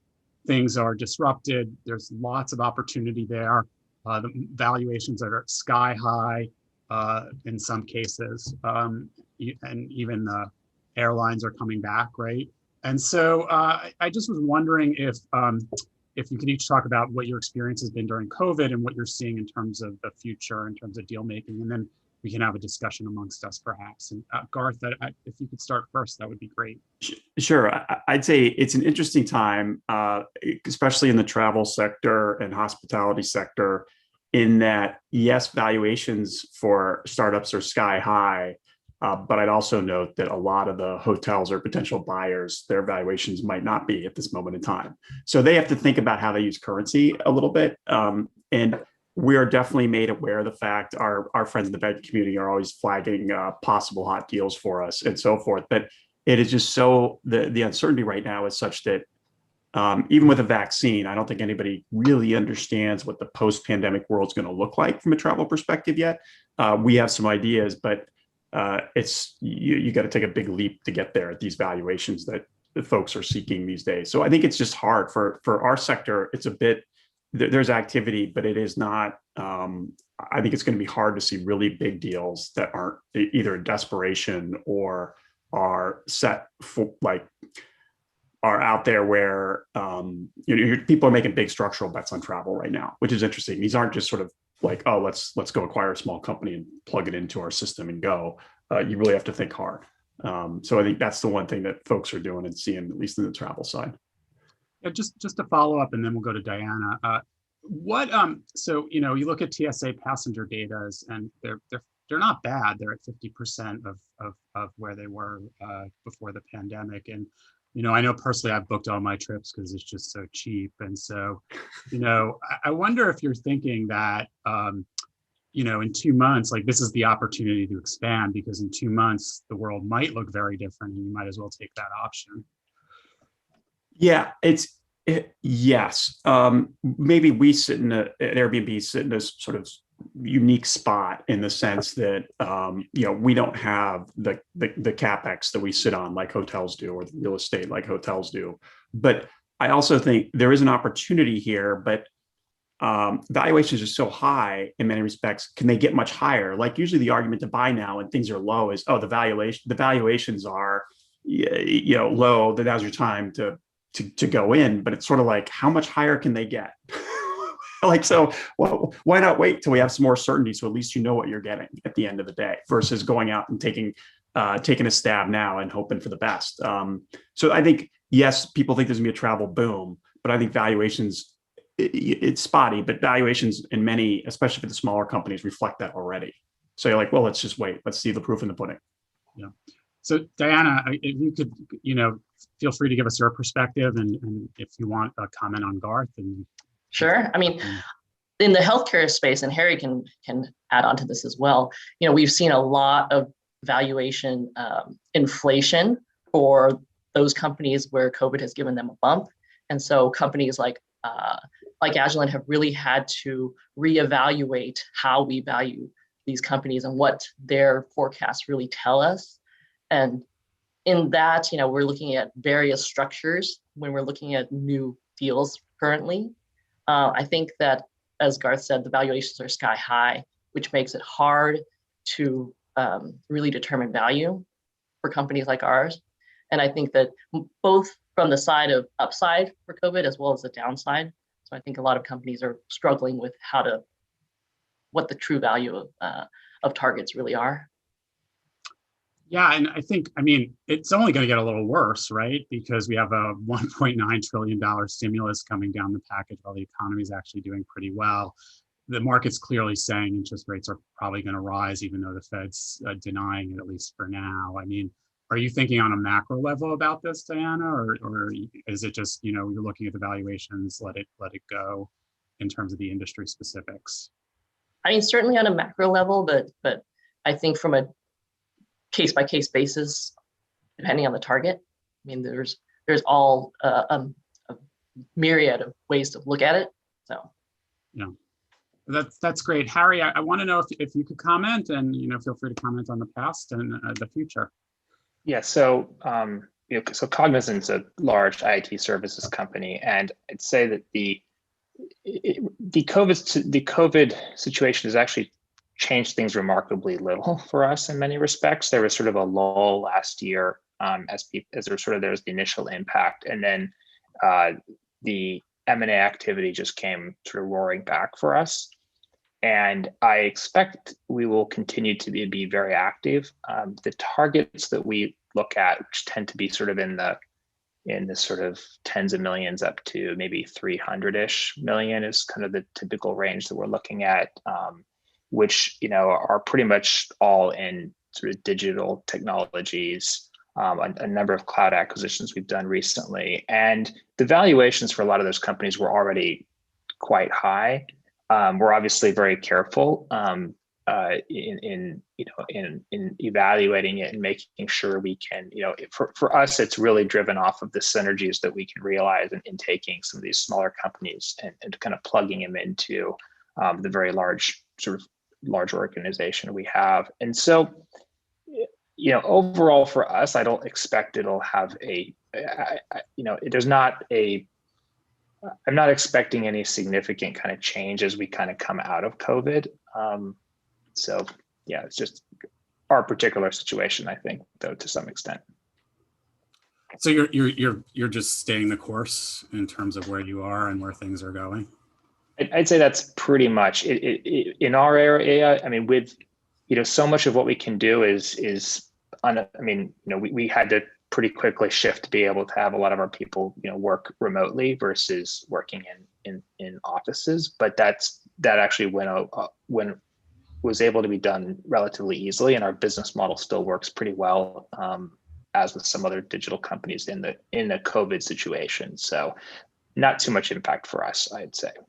Yeah, I mean, it's certainly been porridge-like conditions if you're a big internet company for the last year with everyone home. And I think that leads to Dan, who doesn't have video because technology is not the best sometimes, but has audio. And so I'd ask him, he's at PayPal, you know, electronic payments has exploded. How are you viewing your business and both in terms of the macro and also the deal making that you're doing and thinking about during this time period? Thanks, Stephen. Can you all hear me okay? We can. Great. Not sure what's going on with video, but great transition by you, Stephen, to FinTech. So I think that as an industry, across the board, the pandemic has had, you know, a positive impact on FinTech businesses. There has been a bump in revenue for us. This is all publicly disclosed. And a big part of that is being driven by the fact that there's an increase in active users, increase in new active users, and there's just an increase in use. And there's a comfort level now with people shopping over the internet from home. When people are out shopping, they're comfortable using contactless payments, which we have made available. And then there's also the whole crypto aspect, which, you know, as we've publicly announced, you can now buy, sell, or hold crypto in your PayPal wallet. And that has resulted in a lot of things happening on the crypto front. In terms of valuations, as I mentioned, it'll come as no surprise. As I mentioned, there's been kind of an increase in activity within the industry amongst users. That's resulted, you know, in an increase in valuations. Companies are just more valuable now than they were a year ago this time. You know, I think that's caused us to be a little more judicious about what we look at, and we're looking to expand through inorganic activity. But as Harry indicated, I mean, for us, we're still pursuing our strategy and still looking at companies. I think that even, as we come out of the pandemic, I think there's a comfort level now that people have with contactless payments, with using PayPal from their phone to buy things. I think that I don't see valuations necessarily declining steeply as people go back to work or people are not in their homes 18 hours a day. So yeah, but I think we will remain aggressive and continue to try and execute on our inorganic growth strategy. And I wonder, just a comment from a historical perspective. I mean, you were spun out of another company, right? And eBay. And how has that helped you? Has it hurt you in any way? I know spinoffs we still see them a fair bit. And I was wondering if you had any perspective on that, about how you look at that. Yeah. So, I mean, the spinoff and all of that occurred before I joined. If you just look at top line revenue, you look at stock price, and you just look at growth amongst merchants, right? B2B growth. You objectively, you'd have to say that PayPal has benefited from the spinoff. That's great. I was wondering, we took a little macro level and a sort of strategic level. I was wondering if we could comment on how deal making has changed for you. I mean, in terms of thinking about what the secular issues are, what's going to last, what's not going to last. I know in litigation, for example, I think depots by Zoom are that's going to be the norm now because it's much less expensive and much easier. So are you seeing any changes for the good or for bad that you think will be secular in terms of your deal making? That's a great question. And it's difficult for me to comment. I think that deal making, many aspects of deal making, Stephen, have been done remotely for over a decade, right? I mean, data rooms have been virtual for over a decade. I'm old enough to remember when there was a physical data room that you went into, right? Or you had to travel somewhere to look at documents. That hasn't been the case for at least 10 years. I think people, at least in the Valley, have been comfortable negotiating definitive agreements, ancillary agreements remotely. Certainly people within the same law firm were in the same building or same conference room, but principals on either side didn't necessarily have to be together in the same place. So in that sense, there has not been a significant change from the way I've been doing deals pre versus post COVID. I think the challenging part is the internal, meetings, organizing meetings where it just helps to have people present together. The other thing is I will say I think it presents that working this way presents more challenges when it comes to cross-border transactions, especially where there's, a real language barrier. I think those deals will not remain, once we get past this, I think, true cross-border deals will happen the way they did before the pandemic. I would definitely agree with that, Dan. I mean, I see a lot of the business cultures of certain regions not really changing that much, even though right now they're having to adjust. I think that when people are able to travel and see each other face to face again, that those same requirements will still come back. Yeah. I think one thing.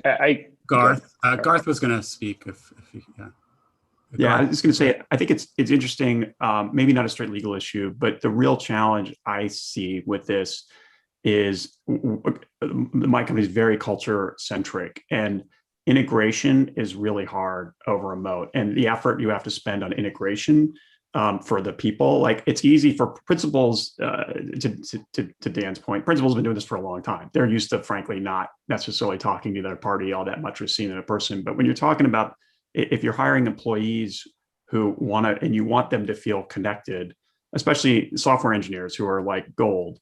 How do you do that? And how do you transmit culture through Zoom effectively? And I think that's hard, and I think folks are still working on that. At least we are, certainly. And it takes a lot more. Integration is always hard, but I think it's even harder now, and not just from a technical perspective, but from the people side, because you don't get the hallway conversations. You don't have the ability to actually meet the people you're working with, and that's true for even if it's a completely remote company, because at least you'd usually send a welcome party or something like that out there. And I know those aren't the most valuable things, but it's still, there is some connective tissue that's built there, and just people moving back and forth between offices and traveling around. That's hard. That's really hard. I mean, obviously it's almost impossible right now, but we'll see what the retention rate on those folks are probably, in the coming months for deals that were done early in the pandemic. Yeah.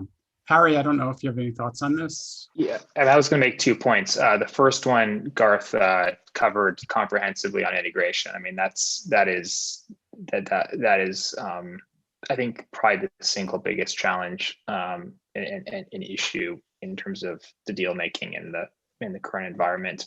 And then just circling back to your initial question on kind of what's changed, sort of bigger picture, longer term. I think the other really notable thing that has changed dramatically over the over 20 years that I've been practicing is just the terms between the seller versus the buyer. And I mean, that I'm sure that's been covered by many people many times before. Just the shift into the terms being, I'd say, very seller friendly compared to where they were 10, 20 years ago. That shift's been pretty dramatic, and I don't know that that'll shift back anytime soon. Certainly not with the current market dynamics. Yeah, I like to tell my M&A students, when I started in 1995, people were still hand blacklining, although it was coming up. So, things have changed a bit. And Dan, I know you were going to say something. I'm sorry for cutting you off, but I don't know if you have anything to add, Dan. I do not. I think everyone else has captured it. Great. I wonder if we could pick up on the international point. I mean, and particularly, all of you are in sensitive fields to some extent, and certainly national security issues are ripe these days, as well as, international strategy post-COVID. And I wonder, and also antitrust, frankly. I wonder if we could just talk a little bit about sort of the regulatory issues you're facing, both from sort of a national security and antitrust perspective. And we could touch later on international, but I thought we'd start there a bit. And I don't know if Diana, if you want to start. Sure. I mean, from an antitrust perspective, obviously we're somewhat sensitive to the change in administration now, and how that'll affect antitrust scrutiny going forward. I think, again, always deal by deal specific, but that is certainly on top of our radar, and it's also on targets very sensitive about that closing certainty with regards to antitrust that we've seen a lot more, even more intense attention to. Are you seeing any shifts in terms of terms or termination fees, or how you're structuring sort of the provisions around divestitures or otherwise? There's been certainly a lot of debate and negotiation over those. I think even more so recently than previously. I think the termination fee discussion is always on the periphery, and then depending on sort of what details we know and how we want to think about the markets, the divestiture discussions there are also very detailed. Yeah, Garth, I was wondering if you had any thoughts on this. I mean, you're on mute. It might be better if I'm on mute, actually. But here's what I would say. I would say, one, what's amazing to me is in the last, and this actually even I think predates the Trump administration, but let's just say the last 6 to 8 years, how many times I have to actually say, are there any national security issues here? Like, I never thought about that 15, 20 years ago. And now, like, there's a whole list of regulatory boxes that you have to check. Are we thinking through this? And it used to be like, okay, what is the FTC or DOJ, antitrust, and maybe US government? Now, even if the deal's not in that country, we have to go through a whole litany of like, okay, how is Japan going to feel about this? How is Korea going to feel about this? Even if the deal barely touches there, you now have this list of international regulatory bodies that you've got to keep thinking about in every, almost not every transaction, but many transactions where you don't even, it's not a direct nexus, so to speak, with that country, but the long arm of international regulators, it's long.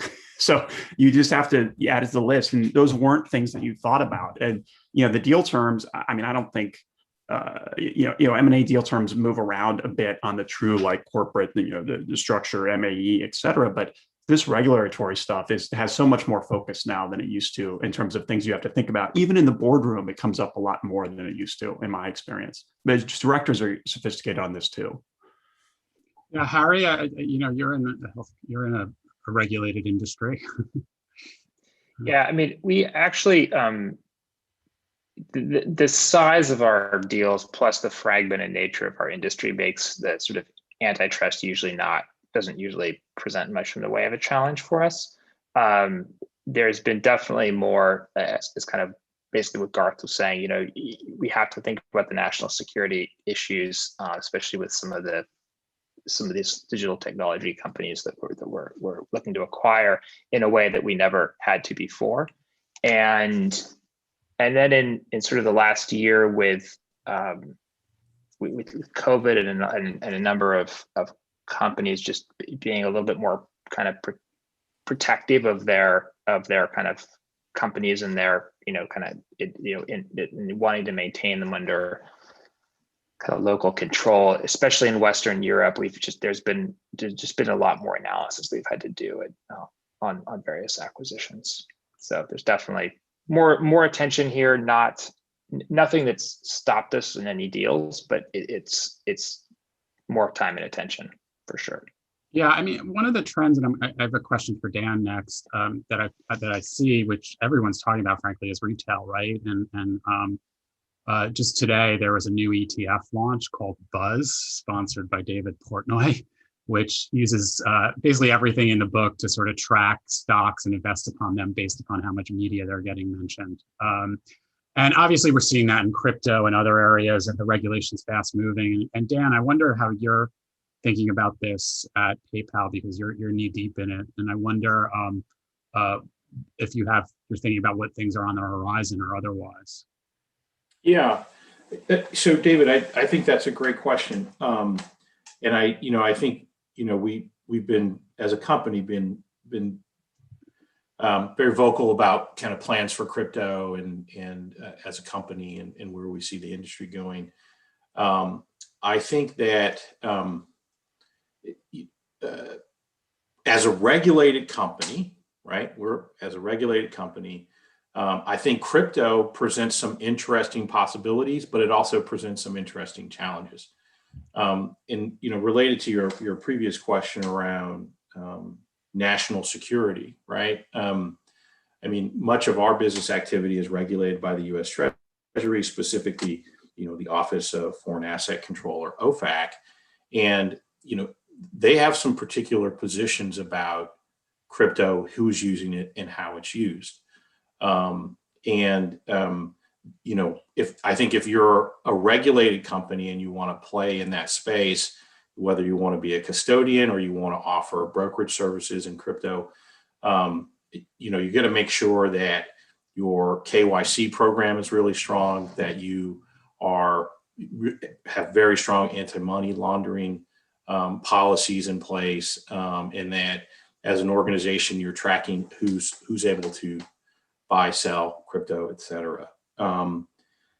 I think that in many respects, like it's an open field, Stephen, and it's still pretty early to say how it's going to all unfold. I saw recently where the SEC commented on whether or not Bitcoin should be treated as a security, or is it a commodity? So there are a lot of unanswered questions. There's a lot of regulation. I think that there's a lot of work that I think people are waiting on from regulators to determine how they're going to play in the space.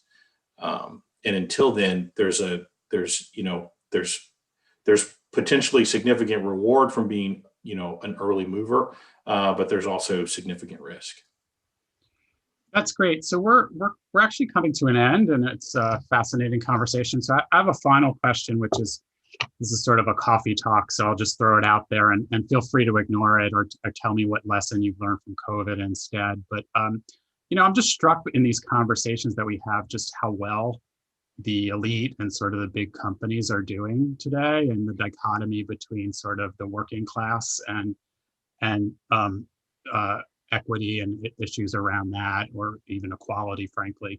And I just wonder if you're seeing these conversations in your companies, or what thinking is on that, if it is. And again, feel free to ignore, but I'm just curious. Yeah. Topic. I'm happy to address that. That's a great question, and I think it's a sign of the times. I've been doing these for a long time as a participant, and more recently as a panelist. And I would say that that's not a question you would typically see in an CLE in this particular form. So thank you for asking that question. I will say that as a company, I think equality, racial equality, particularly in the United States, is something that is discussed. And some of you may be aware of this, but PayPal launched a $500 million venture fund in the wake of the George Floyd murder, and protest in response to that. We announced a fund to invest in underrepresented businesses, and we have been deploying that money.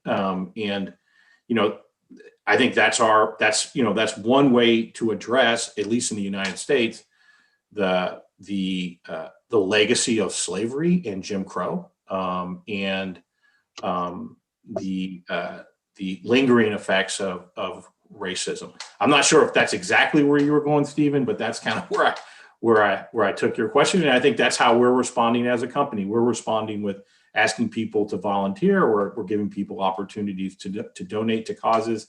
And as I mentioned, we've established a $500 million fund. Well, that's great. I don't know if anyone else wants to say something.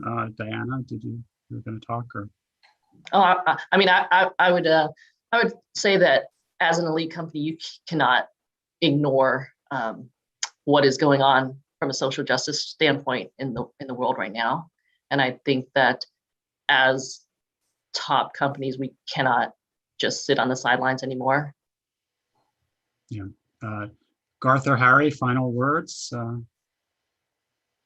I'll say this is something that, is, at least with us, is something probably talked about at every single board meeting. As Diana said, large companies can't ignore these things. Shareholders, on the kind of governance side, have expectations for companies. What responses what you're doing on climate change, what you're doing on diversity and inclusion for your own employees. What you're doing, what Dan was speaking about, what you're doing for the various communities that you're connected to. And these are front and center, I think, and it should be front and center with management and, the boards of large public companies. Garth, any final words? Yes, sure. Coming from Airbnb, I don't think I think people know pretty well where we stand on these issues publicly. It's pretty straightforward. And I think the one thing I'd say, though, is, I believe in this, we have a very stakeholder-centric approach on how we think about ourselves and governing ourselves, and input even to board meetings and so forth. I also think, though, that looking at these through an international lens just becomes hard and complicated and tricky. And it's something that I feel like we're trying to put our best foot forward and do our best, but I don't think corporations ultimately can replace governments as, a sort of setting of standards for us to behave. But it's, we got to give it a shot and try, because I think we do see an absence of leadership in, and this isn't just in the US alone. It's easy to pick on the US, but frankly, around the world, there's some pretty tough situations out there. And we are such a company that is so local, we have to really think through these. And I think, on almost case by case basis, house by house in some instances, and how do we deal with these issues? And it's a challenge. It's a real challenge. And but it's, you know, it's one that I feel good about how we take it on and try to do it and come up with an approach that is repeatable in a process that people understand. And I know this is like maybe too abstract, but it's something we think about a lot. I'll just leave it there. We don't think about it a lot. Doesn't mean we've solved it though, unfortunately, but we do think about it. Yeah. Well, I really want to thank everyone, and I'm going to turn it over to Adam. And as we say, next year in Berkeley, we will see you. Adam. Thanks, Stephen, and thank you to our panelists. We'll now transition to our interview with Peter Gassner, who's the founder and CEO of Viva Systems. Viva made headlines when they became the first public company to transition to a public benefit corporation. We'll also be joined by Brian Patterson of Gunderson Detmer, who will be interviewing Peter.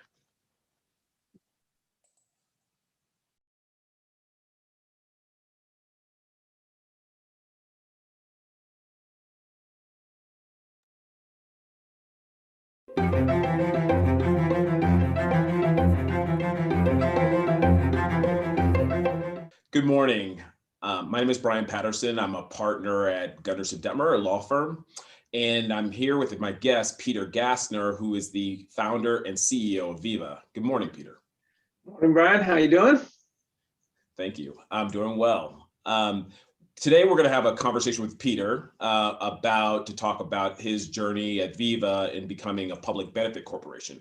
And most of you probably know this, but for those who aren't aware, a public benefit corporation is a legal entity designated that focuses not only on fiduciary duties for shareholder value and maximizing shareholder value, but also focusing on balancing the interests of the relevant stakeholders and mission behind those stakeholders. So Peter and Viva recently embarked on converting to a PBC, and we want to have this conversation with them today. So again, thank you, Peter.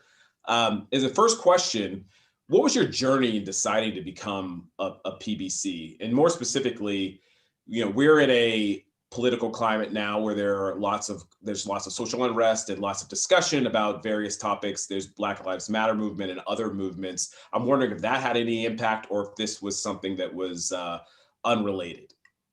Yeah, Brian, it's really unrelated. It started way back when we filed our articles of incorporation, in 2007, which Brian, for the audience, Brian, by the way, was the person who filed them. And we were both 14 years younger at the time. So I've been with Brian a long time on this.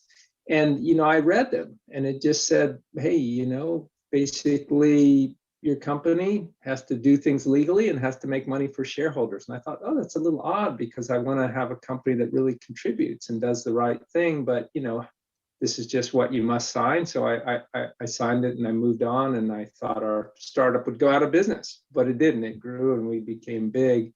And as we became big, I just started revisiting that. Gosh, there should be a higher purpose for Viva.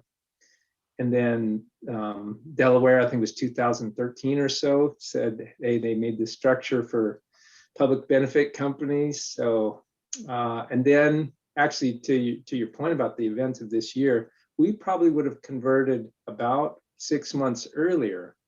We were sort of on this track with the board, and then we had to double down and really focus on execution during the pandemic. So it actually delayed us a bit. Interesting, really interesting.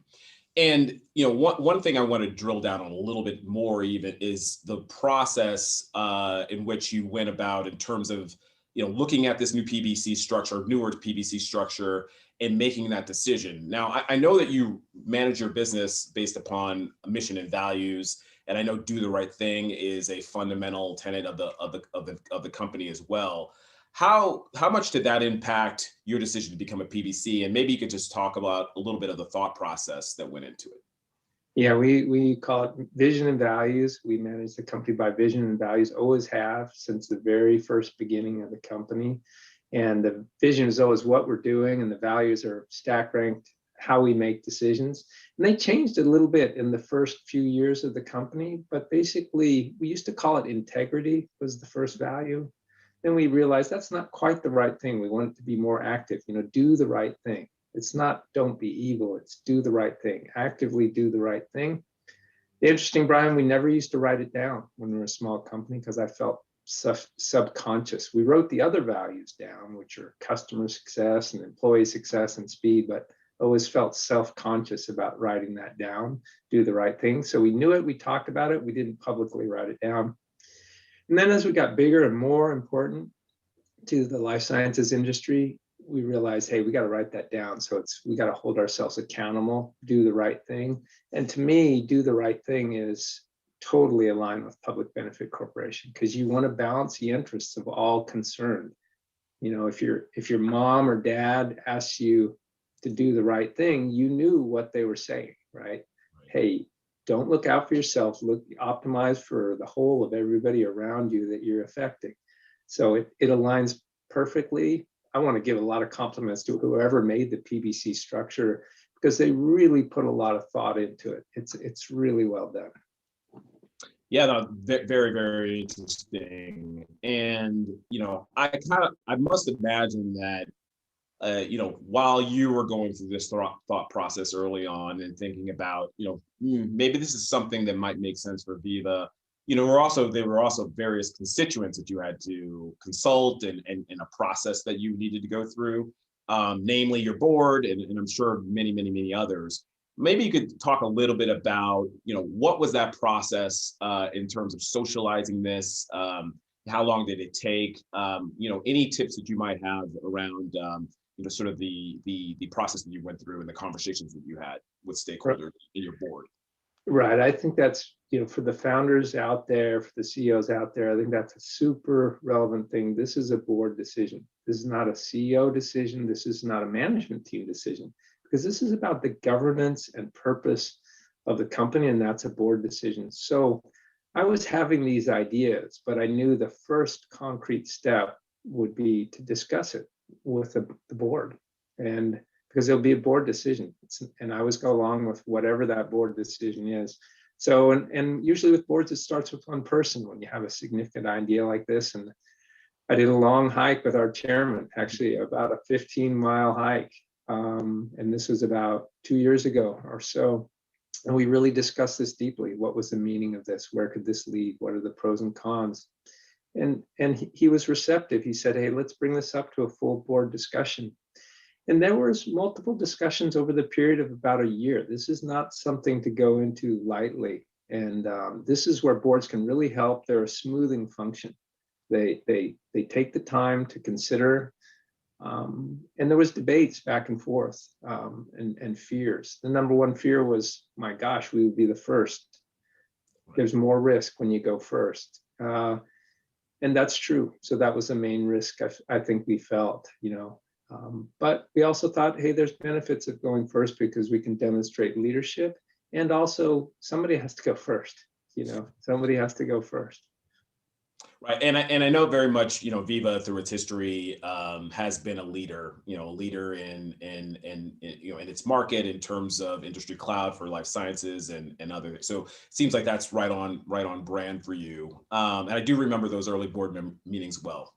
Yeah, Brian, for everybody in the audience, right? Brian, you know, outside counsel is always there. You saw every discussion, right?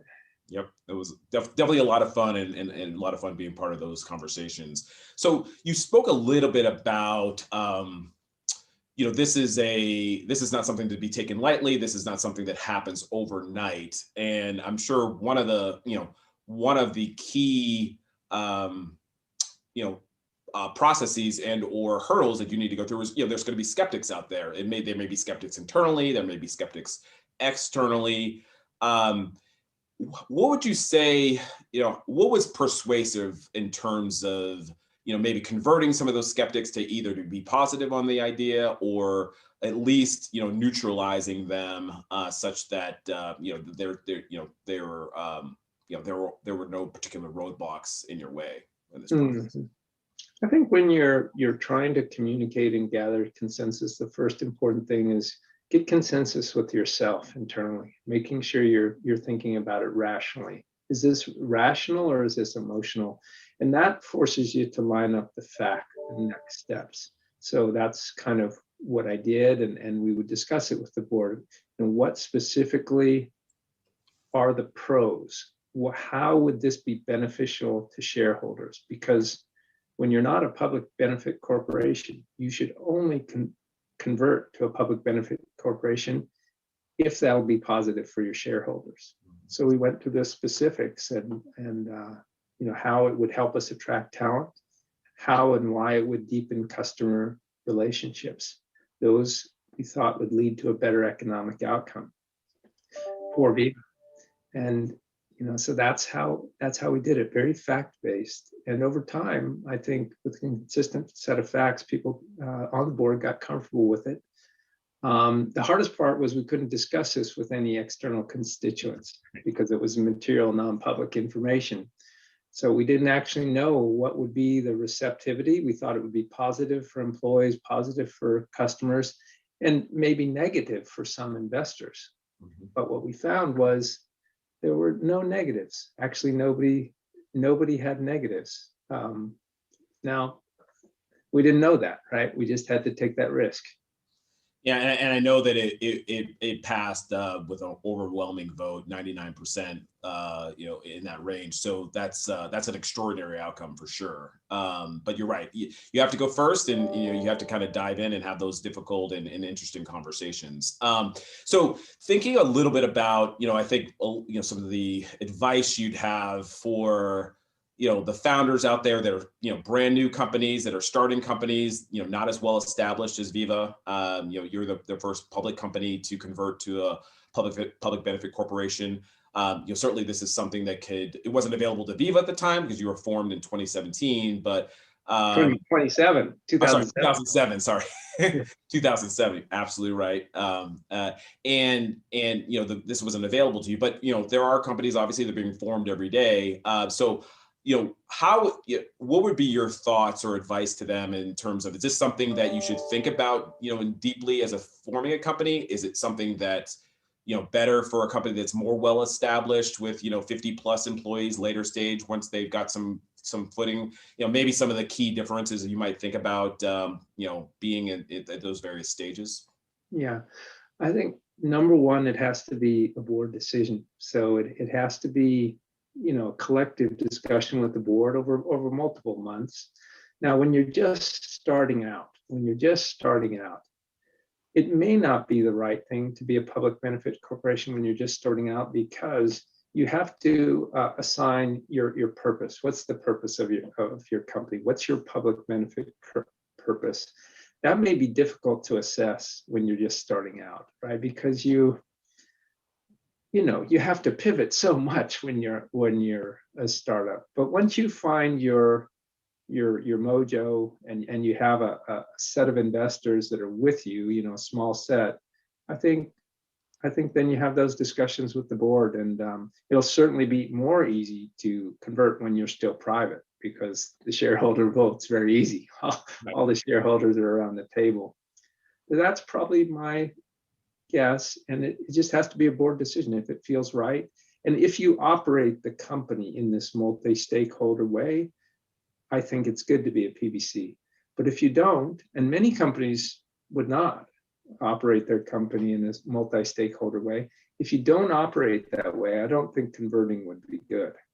If your purpose is to get as many people in the world watching violent video games and spending multiple hours on that, and then you convert to a PBC, that's probably going to destroy your business model and destroy value. Those things are not compatible. And I'm not picking on that per se. I'm just, there are certain businesses that are hard to rationalize into public benefit companies. And so I think it would be unauthentic and cause a lot of issues, right? That's one thing, because employees would start bringing that up. Hey, we're a public benefit corporation, but God, what we're doing does not seem to help society. Right. And then you got a very difficult company to operate. Right. No, clearly it requires a lot of deep thought and analysis about, truly, how you operate your business. Like you said, is it sort of across various constituents, or is it, merely focused on, driving as many users and driving as much revenue, bottom line, at the end of the day. So that's great advice. Brian, I would say it's almost companies or most organizations kind of know, hey, is this going to be a nonprofit or a for-profit? right? That's kind of a decision you make, right? It's you kind of one way or the other way. PBC is also, it's a specific decision, and I think not all organizations should be PBCs. Right. No, very interesting. And I'm curious as well, because as we mentioned earlier, when Viva was formed, this structure, wasn't available. This legal structure was not available. It didn't exist at the time. And yet you still, as we talked earlier, you've always managed your business based upon vision and values, and certainly thought much more broadly in terms of your various stakeholders. I guess the question would be, maybe a skeptic might say, if that's true, is it possible? Do we need this public benefit corporation structure?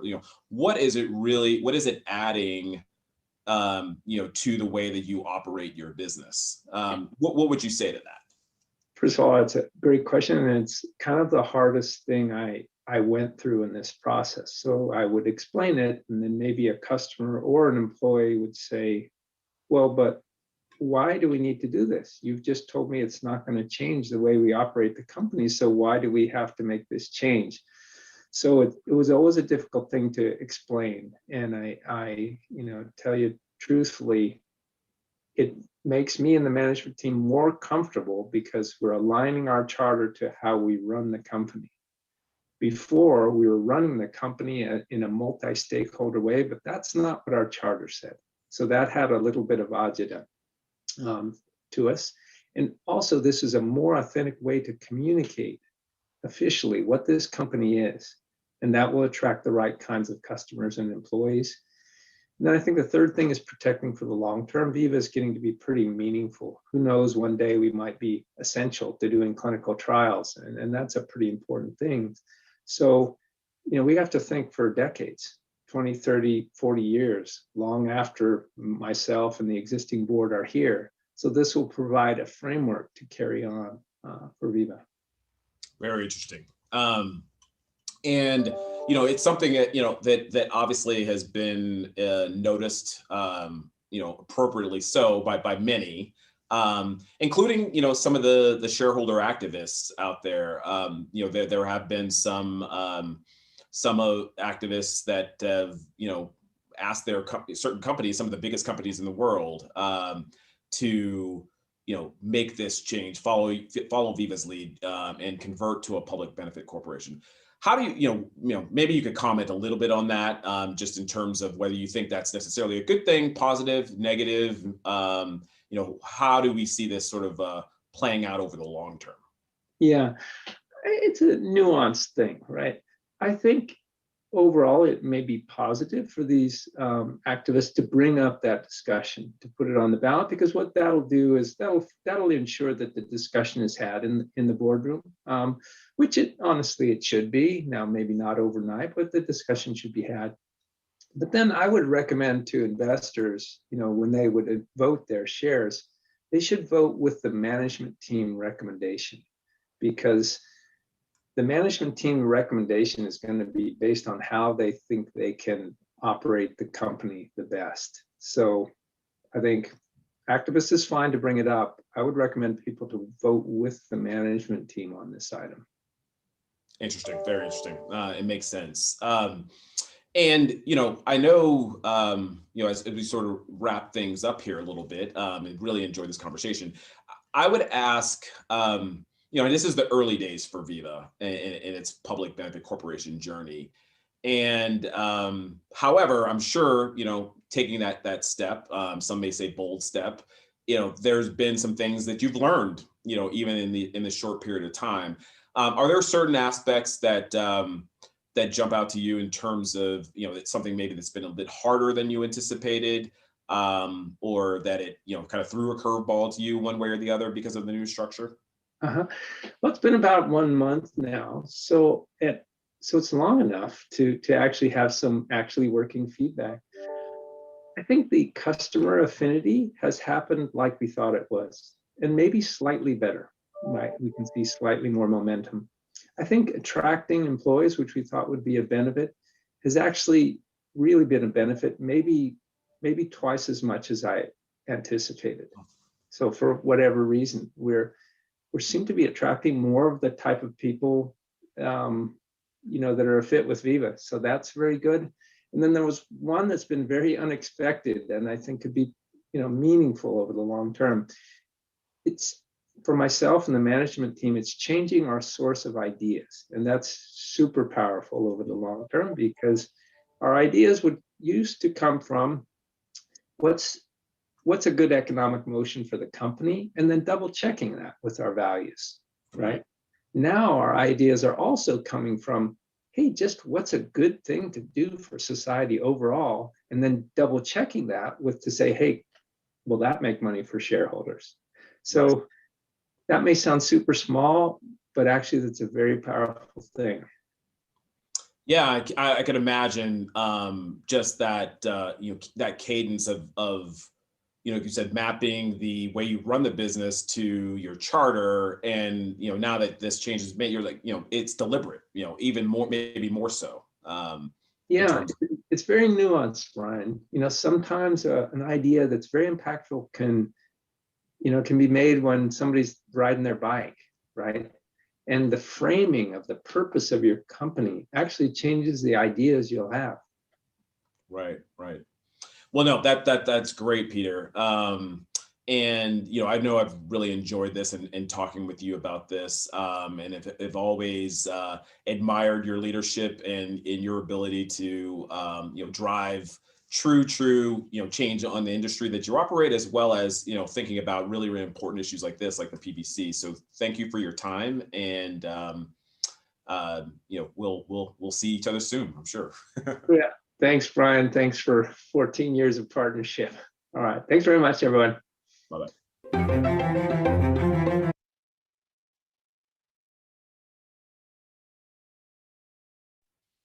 All right, thank you, Peter and Brian. So we will now go on break. We will return at 11:30 a.m. Pacific time. Another quick reminder, if you are seeking MCLE credit for this program, you can find the link to sign up for that credit just below the video player. If you have any problems with that or anything else, feel free to email us at bclb@law.berkeley.edu. We will now be going on break. Again, we will return at 11:30 a.m. Pacific time. Thank you.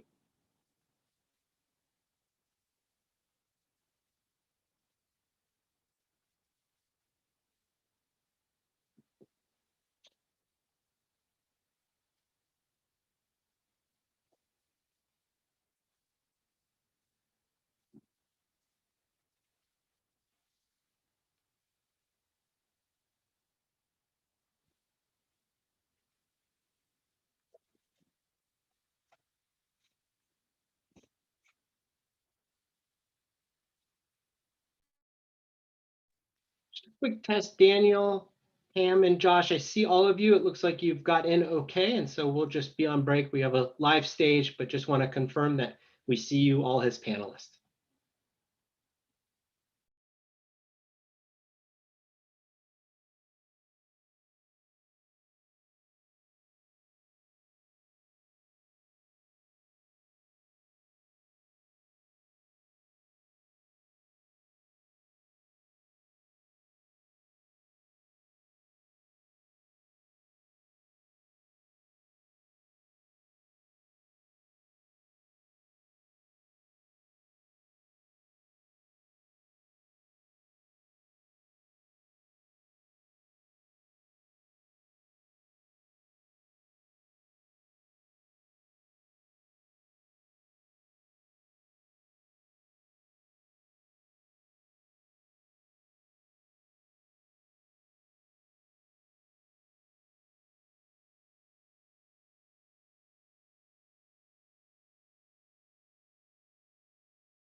And I'll ask our panelist and moderator to turn on their video and audio.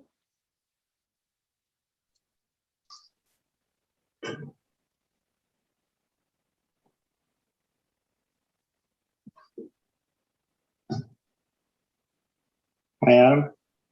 Hi, everyone. We'll start in just a few seconds. Adam. There we go. Okay, I'll turn it over to our co-host, Ethan Klingsberg. Hey guys. All right. So that was a great discussion that I just had with the CEO of Aviva, but now I think it's time for the lawyers to step up and talk a little bit about nuts and bolts and some of the real issues that arise in connection with living as a PBC and converting to a PBC. And so I'll turn over to my partner, Pam Marcogliese, the author of a recent book on the topic, and has been working with a number of companies on this issue. And so with that, Pam, take it away and introduce your panel. Great. Thank you, Ethan. And hi, everyone. So with me, I have three really great panelists. The first is Josh Faddis, who is the General Counsel of Viva.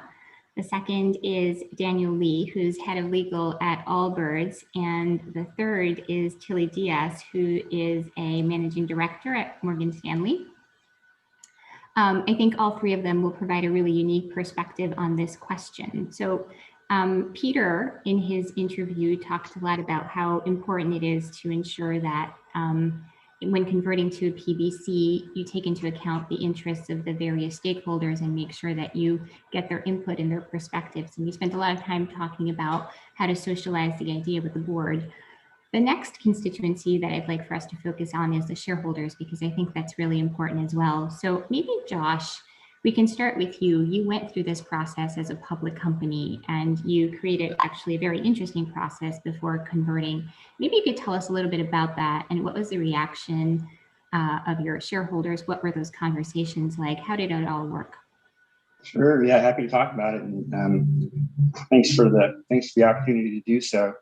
So we decided to approach our shareholders to get their perspectives before we had the proxy on file. We knew we wanted to have a strong mandate from our public shareholders before we moved forward.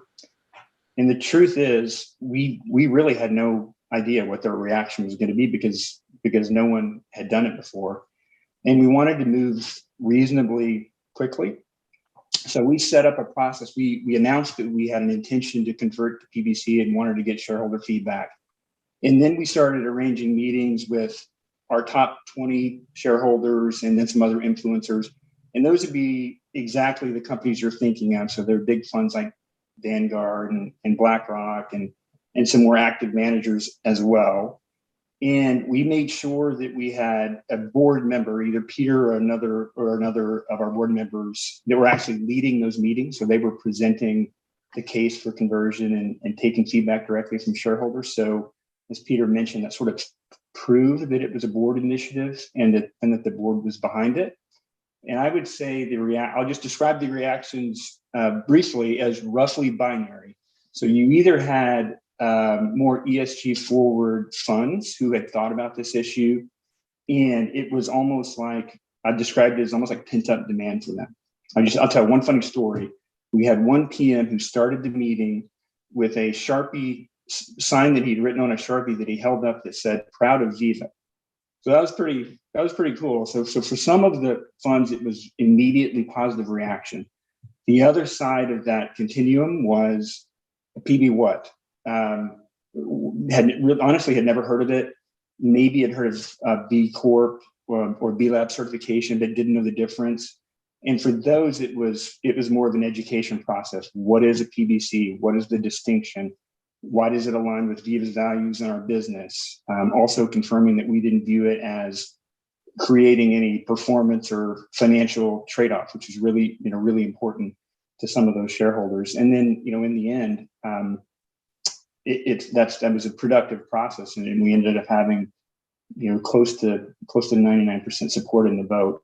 But that's how we approached getting shareholder feedback.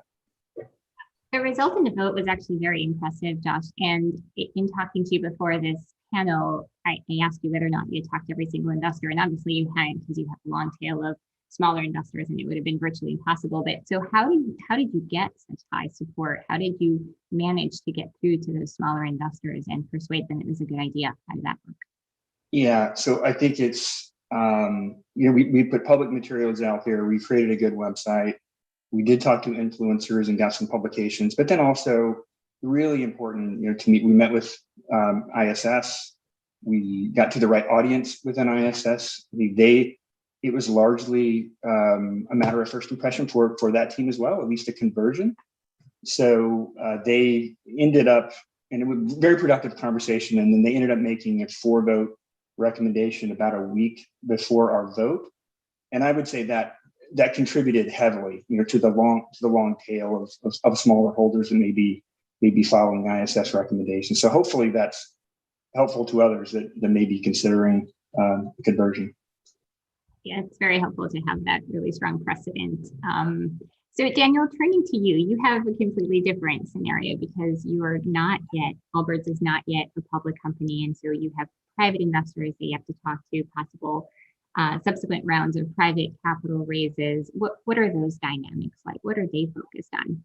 Yeah, I think for us, the best way to characterize it is that it's never been a challenge, right? I think it's never come up as a point of resistance from the board. And frankly, it's never even been a real issue during fundraisers or discussions with prospective investors. I think, similar to what Josh was chatting through, some people aren't aware of what a PBC is. So there have been some educational type of discussions. But again, those are very focused on kind of explaining the structure versus it ever really leading to any diligence questions or additional kind of investigation. I think for us, and the people who are involved in our business from the outside, like investors, they just see such natural alignment with the PBC structure in terms of what we want to do and how we framed ourselves in the world that, particularly when you take that long-term view, it's just honestly very smooth. So a lot of TBD in terms of how those discussions progress. And as and if we think about entering the public markets, it's a very different type of discussion and things get much more complicated. But at least right now, when our investors kind of are our shareholder base and are very actively engaged with us and having these discussions and helping us refine our philosophy and how we want to position ourselves, it frankly just hasn't been an issue. It's never been, again, a point of contention. That's interesting. So even when they're coming in as part of private capital raises, it's not a question about how it could impact the public exit? No, I mean, I think if anything, our investors have had this kind of long-term horizon. They've been maybe a bit forward-thinking in terms of the desire for ESG type of companies or interest from ESG type of funds. And PBC isn't a panacea for all of it, right? There are a lot of other certifications out there that those groups are looking at, whether it's SASB or TCFD or some of these other frameworks. But I think for our investor base, they do think PBC is something that will be a competitive edge, but both for the public stockholders as well as honestly for consumers down the road. Mm-hmm. Yeah, that's a really good point. So now I want to turn to Tilly, who sort of bridges the crossover between private companies going into the public realm. So we've been working recently with a number of companies who are exactly in that situation. And tell us a little bit about what you're seeing, Tilly, from investors as they're considering investing in a company that's going public. What are you hearing on roadshows? What are those dynamics like? Sure. So first and foremost, there's so few companies still, if you think about the large gamut of businesses going public, particularly today, there's so few companies that are actually designated, as PBCs. But when we do have a business that is sort of meeting that designation, I think investors just get really excited, right? ESG is an enormous theme in the public equity markets. I think it is an ethos that is sort of probably further developed as you think about the European investor base, but certainly in the US, the public markets are also much more focused on it today. And oftentimes, regardless of whether or not the company directly speaks to matters of ESG or is an ESG focused or mission-based business, investors will still ask you the question because they're trying to sort of weave that into their daily sort of thinking as they think about, allocating their capital. So in the IPOs that we've done, like A Vital Farms, for example, it's a really important designation in the public investing world.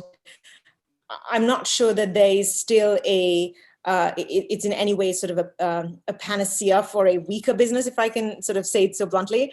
It is, but rather a really strong designation for a company to sort of convey its mission very succinctly, like that it meets all these criteria.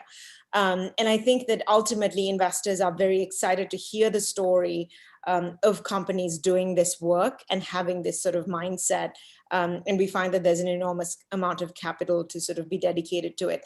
And on roadshows, the only difference I'd say is if you do have this designation, perhaps that's an automatic sort of catch for people internally to know, oh, we should definitely flag this to our ESG fund. Now, of course, our sales force and us in capital markets will do that proactively anyway to make sure that we're getting the right ESG teams involved. But I think, just like anything else, it's a very important symbol, and symbols do something in the market. So, Tilly, it's very interesting. Can you help contextualize this a little bit in the broader ESG movement and just the rise of impact investment and how that's changing dynamics on roadshows in terms of who wants allocations and which kinds of companies, and how PPP does or doesn't help that process? Sure. So I would say, if you think about a sort of any IPO that you do, typically companies that are focused on ESG tend to be higher growth because they're sort of, early in penetrating an opportunity. And I would tell you that the vast majority, if you think about sort of the driving force of allocations of an IPO and the largest investors in a certain transaction, the vast majority of that is still today the traditional long-only mutual funds. You will have the pockets of ESG within those funds participate in those orders. So it's not, an ex-ESG order, but rather sort of combining it into a larger umbrella fund. I think that what is different is perhaps you'll have 1 to 2 investors. For example, we had a very large ESG only investor that's not a Fidelity or Wellington that was part of the Vital Farms IPO that was a top 10 investor in the transaction. And I think for those specific ESG funds, what's really exciting is if they find a business that really resonates with them, because the opportunities are so scarce, they're really sort of eager buyers of that IPO and then eager supporters of the stock in the post-IPO period, because they too want to find winners and they do want to find sort of opportunities to show success to their investor base, which is sort of, when they're capital raising, they want to say, listen, we've found really successful ESG companies. So I would say that the analysis first and foremost is about, is this a successful equity investment? Because at the end of the day, that is the job, but the important overlay of how does this company advance sustainability is a very important component that goes into bolstering those orders. Can I just say that was a happy learning for us in our conversations with investors as well. We didn't, one of our goals was expanding our capital base in the ESG funds was not one of our goals, but I think that will be a result. That's really good. I think, and I think we're hearing that a lot from companies that are going through roadshows and focus on ESG. And so it sounds very promising. PBCs that have gone public, that went public, I guess, last summer successfully. I think this looks like a very promising avenue. So, Josh, I want to keep it with you for a second because you're the only one who can speak to this topic. The other big constituency that I'm sure you had to manage was the SEC. We saw some revised drafts of your proxy statement. Tell us a little bit what their focus was. Yeah, I am so hopeful that the process we went through greases the skids for some others who may follow. It was involved. It was relatively lengthy. So if you think about a proxy statement that had relatively limited substantive disclosure, 8 to 10 pages of substance, we had 3 rounds of comments with the SEC that went over almost 2 months to complete. So it was a little longer and more involved than we anticipated. I think largely because it was circulated pretty widely within the commission, and maybe they hadn't considered the issue of, well, clearly they hadn't considered the issue of the conversion before. They focused mostly on additional disclosure around how we would manage the stakeholder balancing process. That's number one, including asking for some examples of how that might work within Viva to make that clear for our shareholders. It focused on risk, in particular around the Revlon Beauty sale of the company situation, which is different. I think for a PBC, you don't have those same Revlon duties, so we were quite explicit about that coming out of the second round of comments with the SEC. And then just really detailed mapping of a traditional C Corp to a PBC and exactly what's different. So it was really, really clear for our shareholders. Those are sort of, I'd say, the main three focus areas.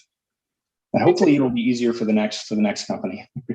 I can only hope, Josh, because that sounds really grueling. And I have to say, I guess there's a piece of that surprises me a little, because you're not the first PBC that the SEC would have considered, right? There were IPOs in the summer. So did you get the sense that you were still going through an education process, or it was mostly focused about how this is going to play out for an already public company and what the differences are?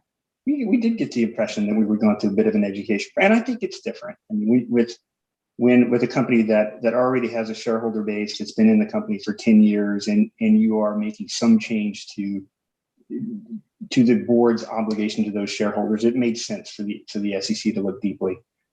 So I guess, good thing that they did it, and now hopefully that education process is further along. Well, we all thank you for that, Josh. So Daniel, you mentioned this before, B Corp, and I don't know if everybody who's listening to us knows what a B Corp is, but could you just describe in a minute what a B Corp is? And then can you tell us whether or not you had that debate about whether you should convert to PBC, whether you should just become B Corp certified, whether you should do both? What was that decision process like? Yeah, I mean, I think to start, the most important thing to keep in mind is you can do both, right? It's not to say both will make sense for you, but they are things that can be complementary. And at least for us, I think a lot of businesses, if you think about who your stakeholders are, that'll naturally drive you towards one or potentially both. So to back up a bit, PBCs, as has been discussed on this call, are kind of a form of corporate governance, and similar to a C Corp, whereas B Corp certification is a voluntary standard that companies sign up, they kind of do audits, and if they are above a certain level, they can say that they're B Corp certified. And although there might be important consequences in terms of marketing or optics if you fail, there's no real kind of corporate governance ramifications if you don't meet your B Corp certification. So those are some of the differences. And again, one helpful way to look at it is that B Labs or B Corp certification is much more consumer facing. So it has a lot more consumer awareness, and it's something that retail customers know to look for. So Athleta, Patagonia, Ben & Jerry's, these are some brands that consumers see on a pretty regular basis. So they've viewed or seen the B Corp, B Lab certification on store windows, maybe on the actual product. And it just elevates that overall awareness for customers. And PPCs haven't yet received, I think, similar marketing coverage, so to speak. And so if your business is more retail, consumer facing, I think it probably does make a lot of sense to either maybe do, focus on the B Lab certification or do both. Whereas if you're in more of a B2B business and don't really need the benefit of the marketing and the aura, kind of existing aura of B Labs, maybe PBCs are a much better fit, because you can, they do usually involve a lighter lift in terms of the audit piece of it, and just could make a lot of sense. You were, and Allbirds is both, right? Both. Yeah, Allbirds is both for exactly the reasons that I kind of went through, where we want to embed it pretty firmly, kind of social good and things like that into our corporate structure. So that's kind of on one side, but on the other, we do recognize there's an enormous amount of value in getting that certification that maybe consumers are more aware of, that we also feel like also represents our brand, just through a slightly different channel. Yeah, no, that makes sense. And so, Tilly, do you get the sense that investors understand the difference, and if they do they care? I think it's a good thing that they don't necessarily care, because I don't think the investors that are looking to make these investments are trying to narrow the field of what they're looking at. I think that they're finding any excuse to sort of expand the companies that they get exposure to. So I think that public market investors would willingly invest in either or both. And I think, I guess, going back to what you were describing before, both of them are an indicator, a strong indicator of a company's commitment to good ESG practices. And so I guess if that's the goal you're after, you're accomplishing it, no matter whether you're B Corp certified or whether you're a PBC. Is that how you would describe it? That's right. And I would actually say, beyond the certification, I think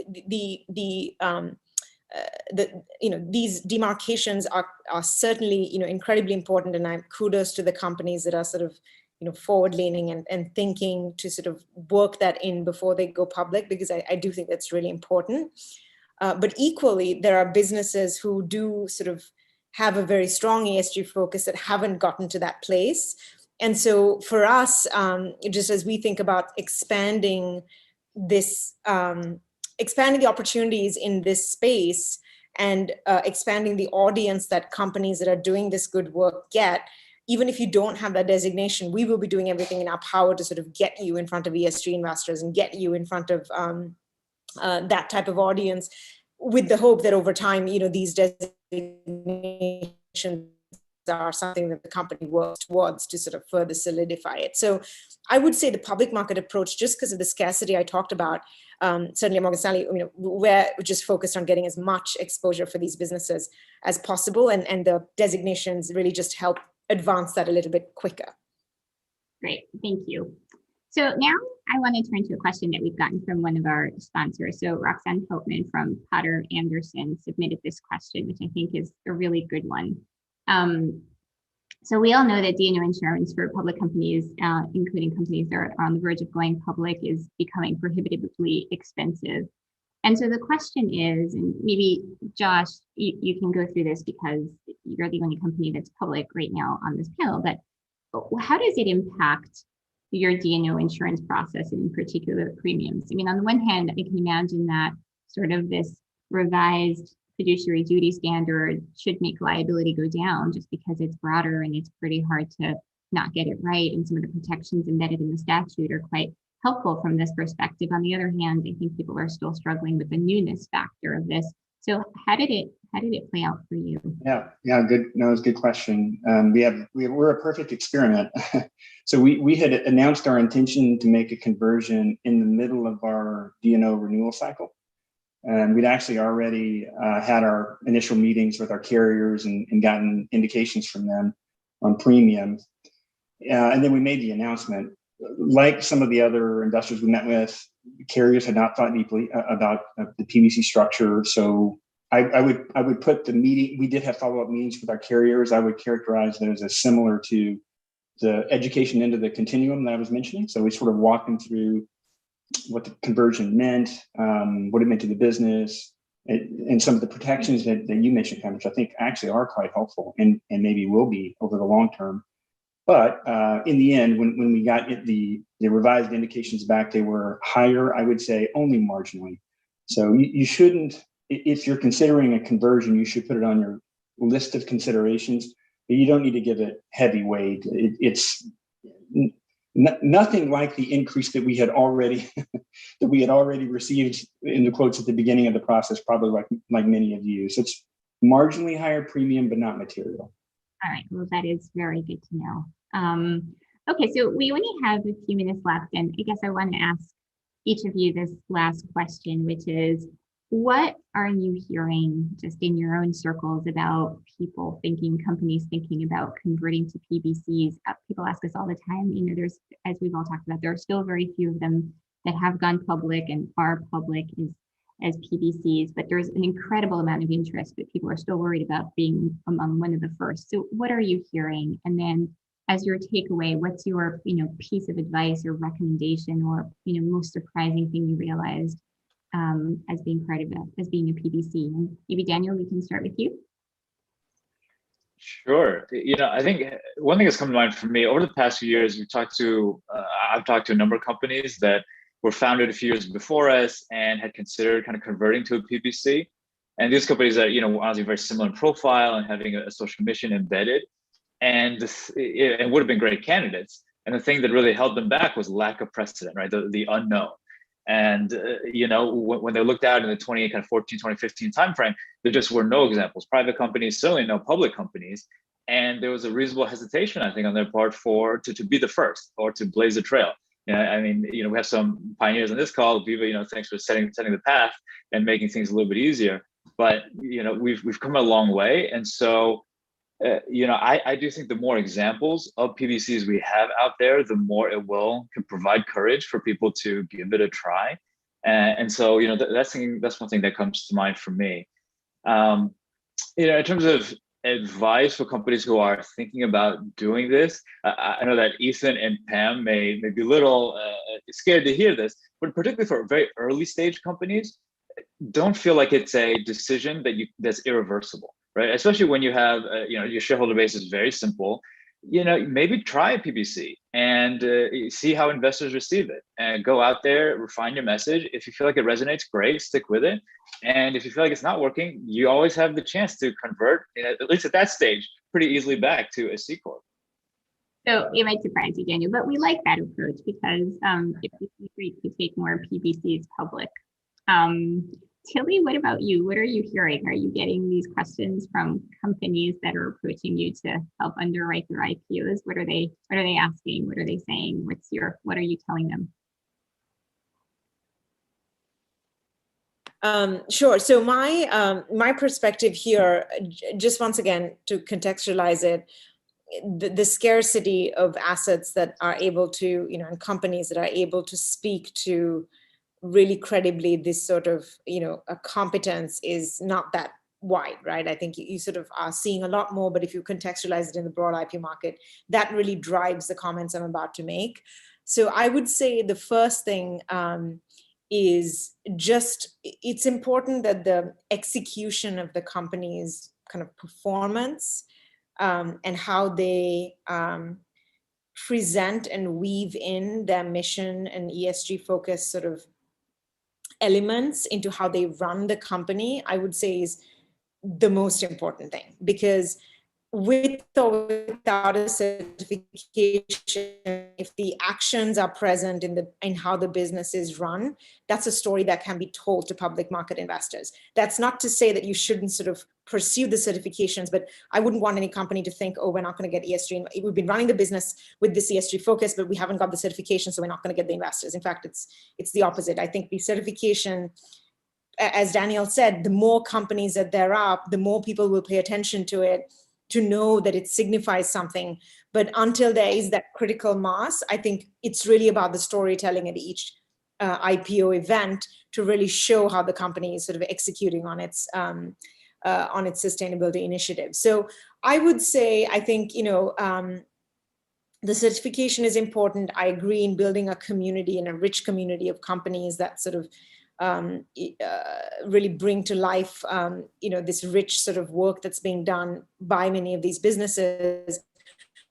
But absent that, I think you can still tell an ESG story and get the benefits of being an ESG based business.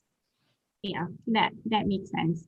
And so, Josh, I'll give you the last word on this. And I think you're in a really interesting spot because you're the first and it went so well. And we have gotten lots of questions about, what is Viva doing and can I do it and how would it work for me? And I will say one of the things that we noticed is your capital structure is obviously interesting in that you have a dual class, and we were wondering whether that was going to be helpful, and maybe it was helpful, but it sounds like ISS was helpful in getting everybody else to support it as well. So even if you sort of back out the dual class holders, you got tremendous support from everybody else. And so it would lead one to believe that even if you don't have a dual class, you can pull this off.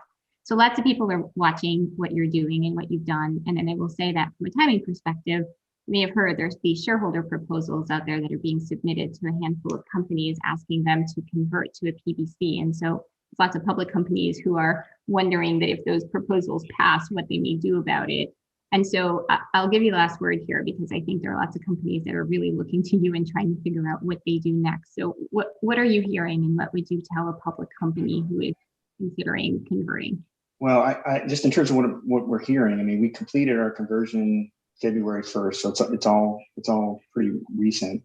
We have done, I've done half a handful of meetings with companies that are not just considering it for the first time, that actually have done some work, have started maybe a board discussion and a process. And to Daniel's point, the big hurdle for them was, I think in past years, looking at the 2/3 standard, or even now thinking, what would it take to get a majority of public support? And I think they are encouraged to see the result that we saw. So I do think, is it going to be a landslide? I don't think so, but I think there are going to be more companies making the move soon. I do. I'll just briefly say, if companies are have shareholder interest through a proposal or other means, I would just encourage directors to be open-minded. You heard our CEO talk about it. I think the benefits from new idea generation, thinking more longer term, maybe addressing bigger problems, all of that can accrue to shareholder value. So I just encourage directors to be open-minded. That's great. Ethan, we are exactly at noon. Wow, you're such good. The PBC guys are always playing by the rules. But it is, I thought actually Josh's last comment was really useful, because I think one of the common reactions is this sending a message that we're going to be sacrificing shareholder value?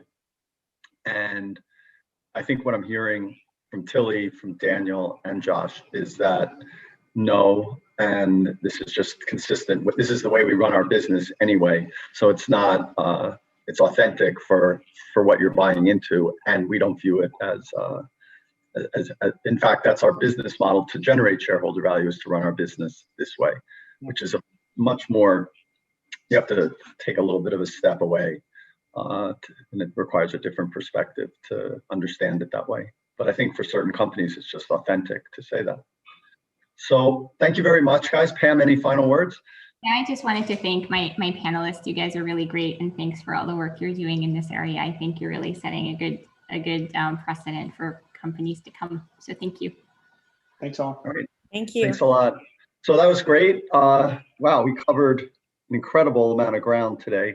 We did basically the entire history of reform, everything that's happened at the SEC for the last 20 years, as well as pretty much with Dan Gallagher. That was incredible panel, and then moving and then focusing on the whole retail movement, and then Vice Chancellor Laster really was incredibly candid, I think, about the issue which matters for a lot of folks who are listening, about officer liability and what triggers entire fairness, and how that flows through into damages liability, which is an issue that was really nice to have explained, because I think a lot of people stumble on that. And then, flowing right into the discussions on public benefit corp was just all incredibly valuable for us all. And the M&A discussion, again, is always a highlight to hear from practitioners, the in-house folks on the front lines, and see what's going on with their companies. So it's great. Tomorrow morning, Pacific time, we have a special address. I think it's our first address of the year, by FTC Commissioner Wright, who is, I will say, always insightful, energetic, and provocative. And so that'll be very valuable to hear from her perspective, where things are going, and what she's focusing on. So I encourage deal makers to listen to that. And then we'll have a great panel of antitrust experts. And then we're going to have a panel of, I call them the inside the Beltway gang, who really has their finger on the pulse of what's going on with CFIUS, and what we have to expect from export controls, national security regimes, and its interplay with M&A. So, but most of them all, I want to thank Adam Sterling, and who's done an outstanding job putting all this together from the Berkeley Center. And Adam, one thing I realized, we didn't call out all of our co-sponsors. Yeah, so, I was about to. So if you're happy to now, Ethan. That would be great, because we are very grateful for that. Thanks. And also remind folks, we have our second CEO interview tomorrow. Mitchell Baker of Mozilla will be discussing governance of platforms, issues from privacy to racial justice. So don't miss that. And as Ethan said, obviously, we want to thank our partners at Freshfields, but also our sponsors this year: Gladstone Place Partners, Gunderson Detmer, Joelle Frank, Innisfree M&A, Okapi Partners, PJT Camberview, Potter Anderson, Mackenzie Partners, Morris Nichols, Richards, Layton and Finger, and Young Conaway. Thank you so much for your support this year in making this conference happen. Thank you to all of you. We will see you tomorrow morning at 9 a.m. sharp. If you would like MCLE credit for this, please fill out the MCLE form. It can be found just below the video player on our conference page. If you have any problems, you can email us at bclb@law.berkeley.edu. Thanks a lot. Super. Thank you.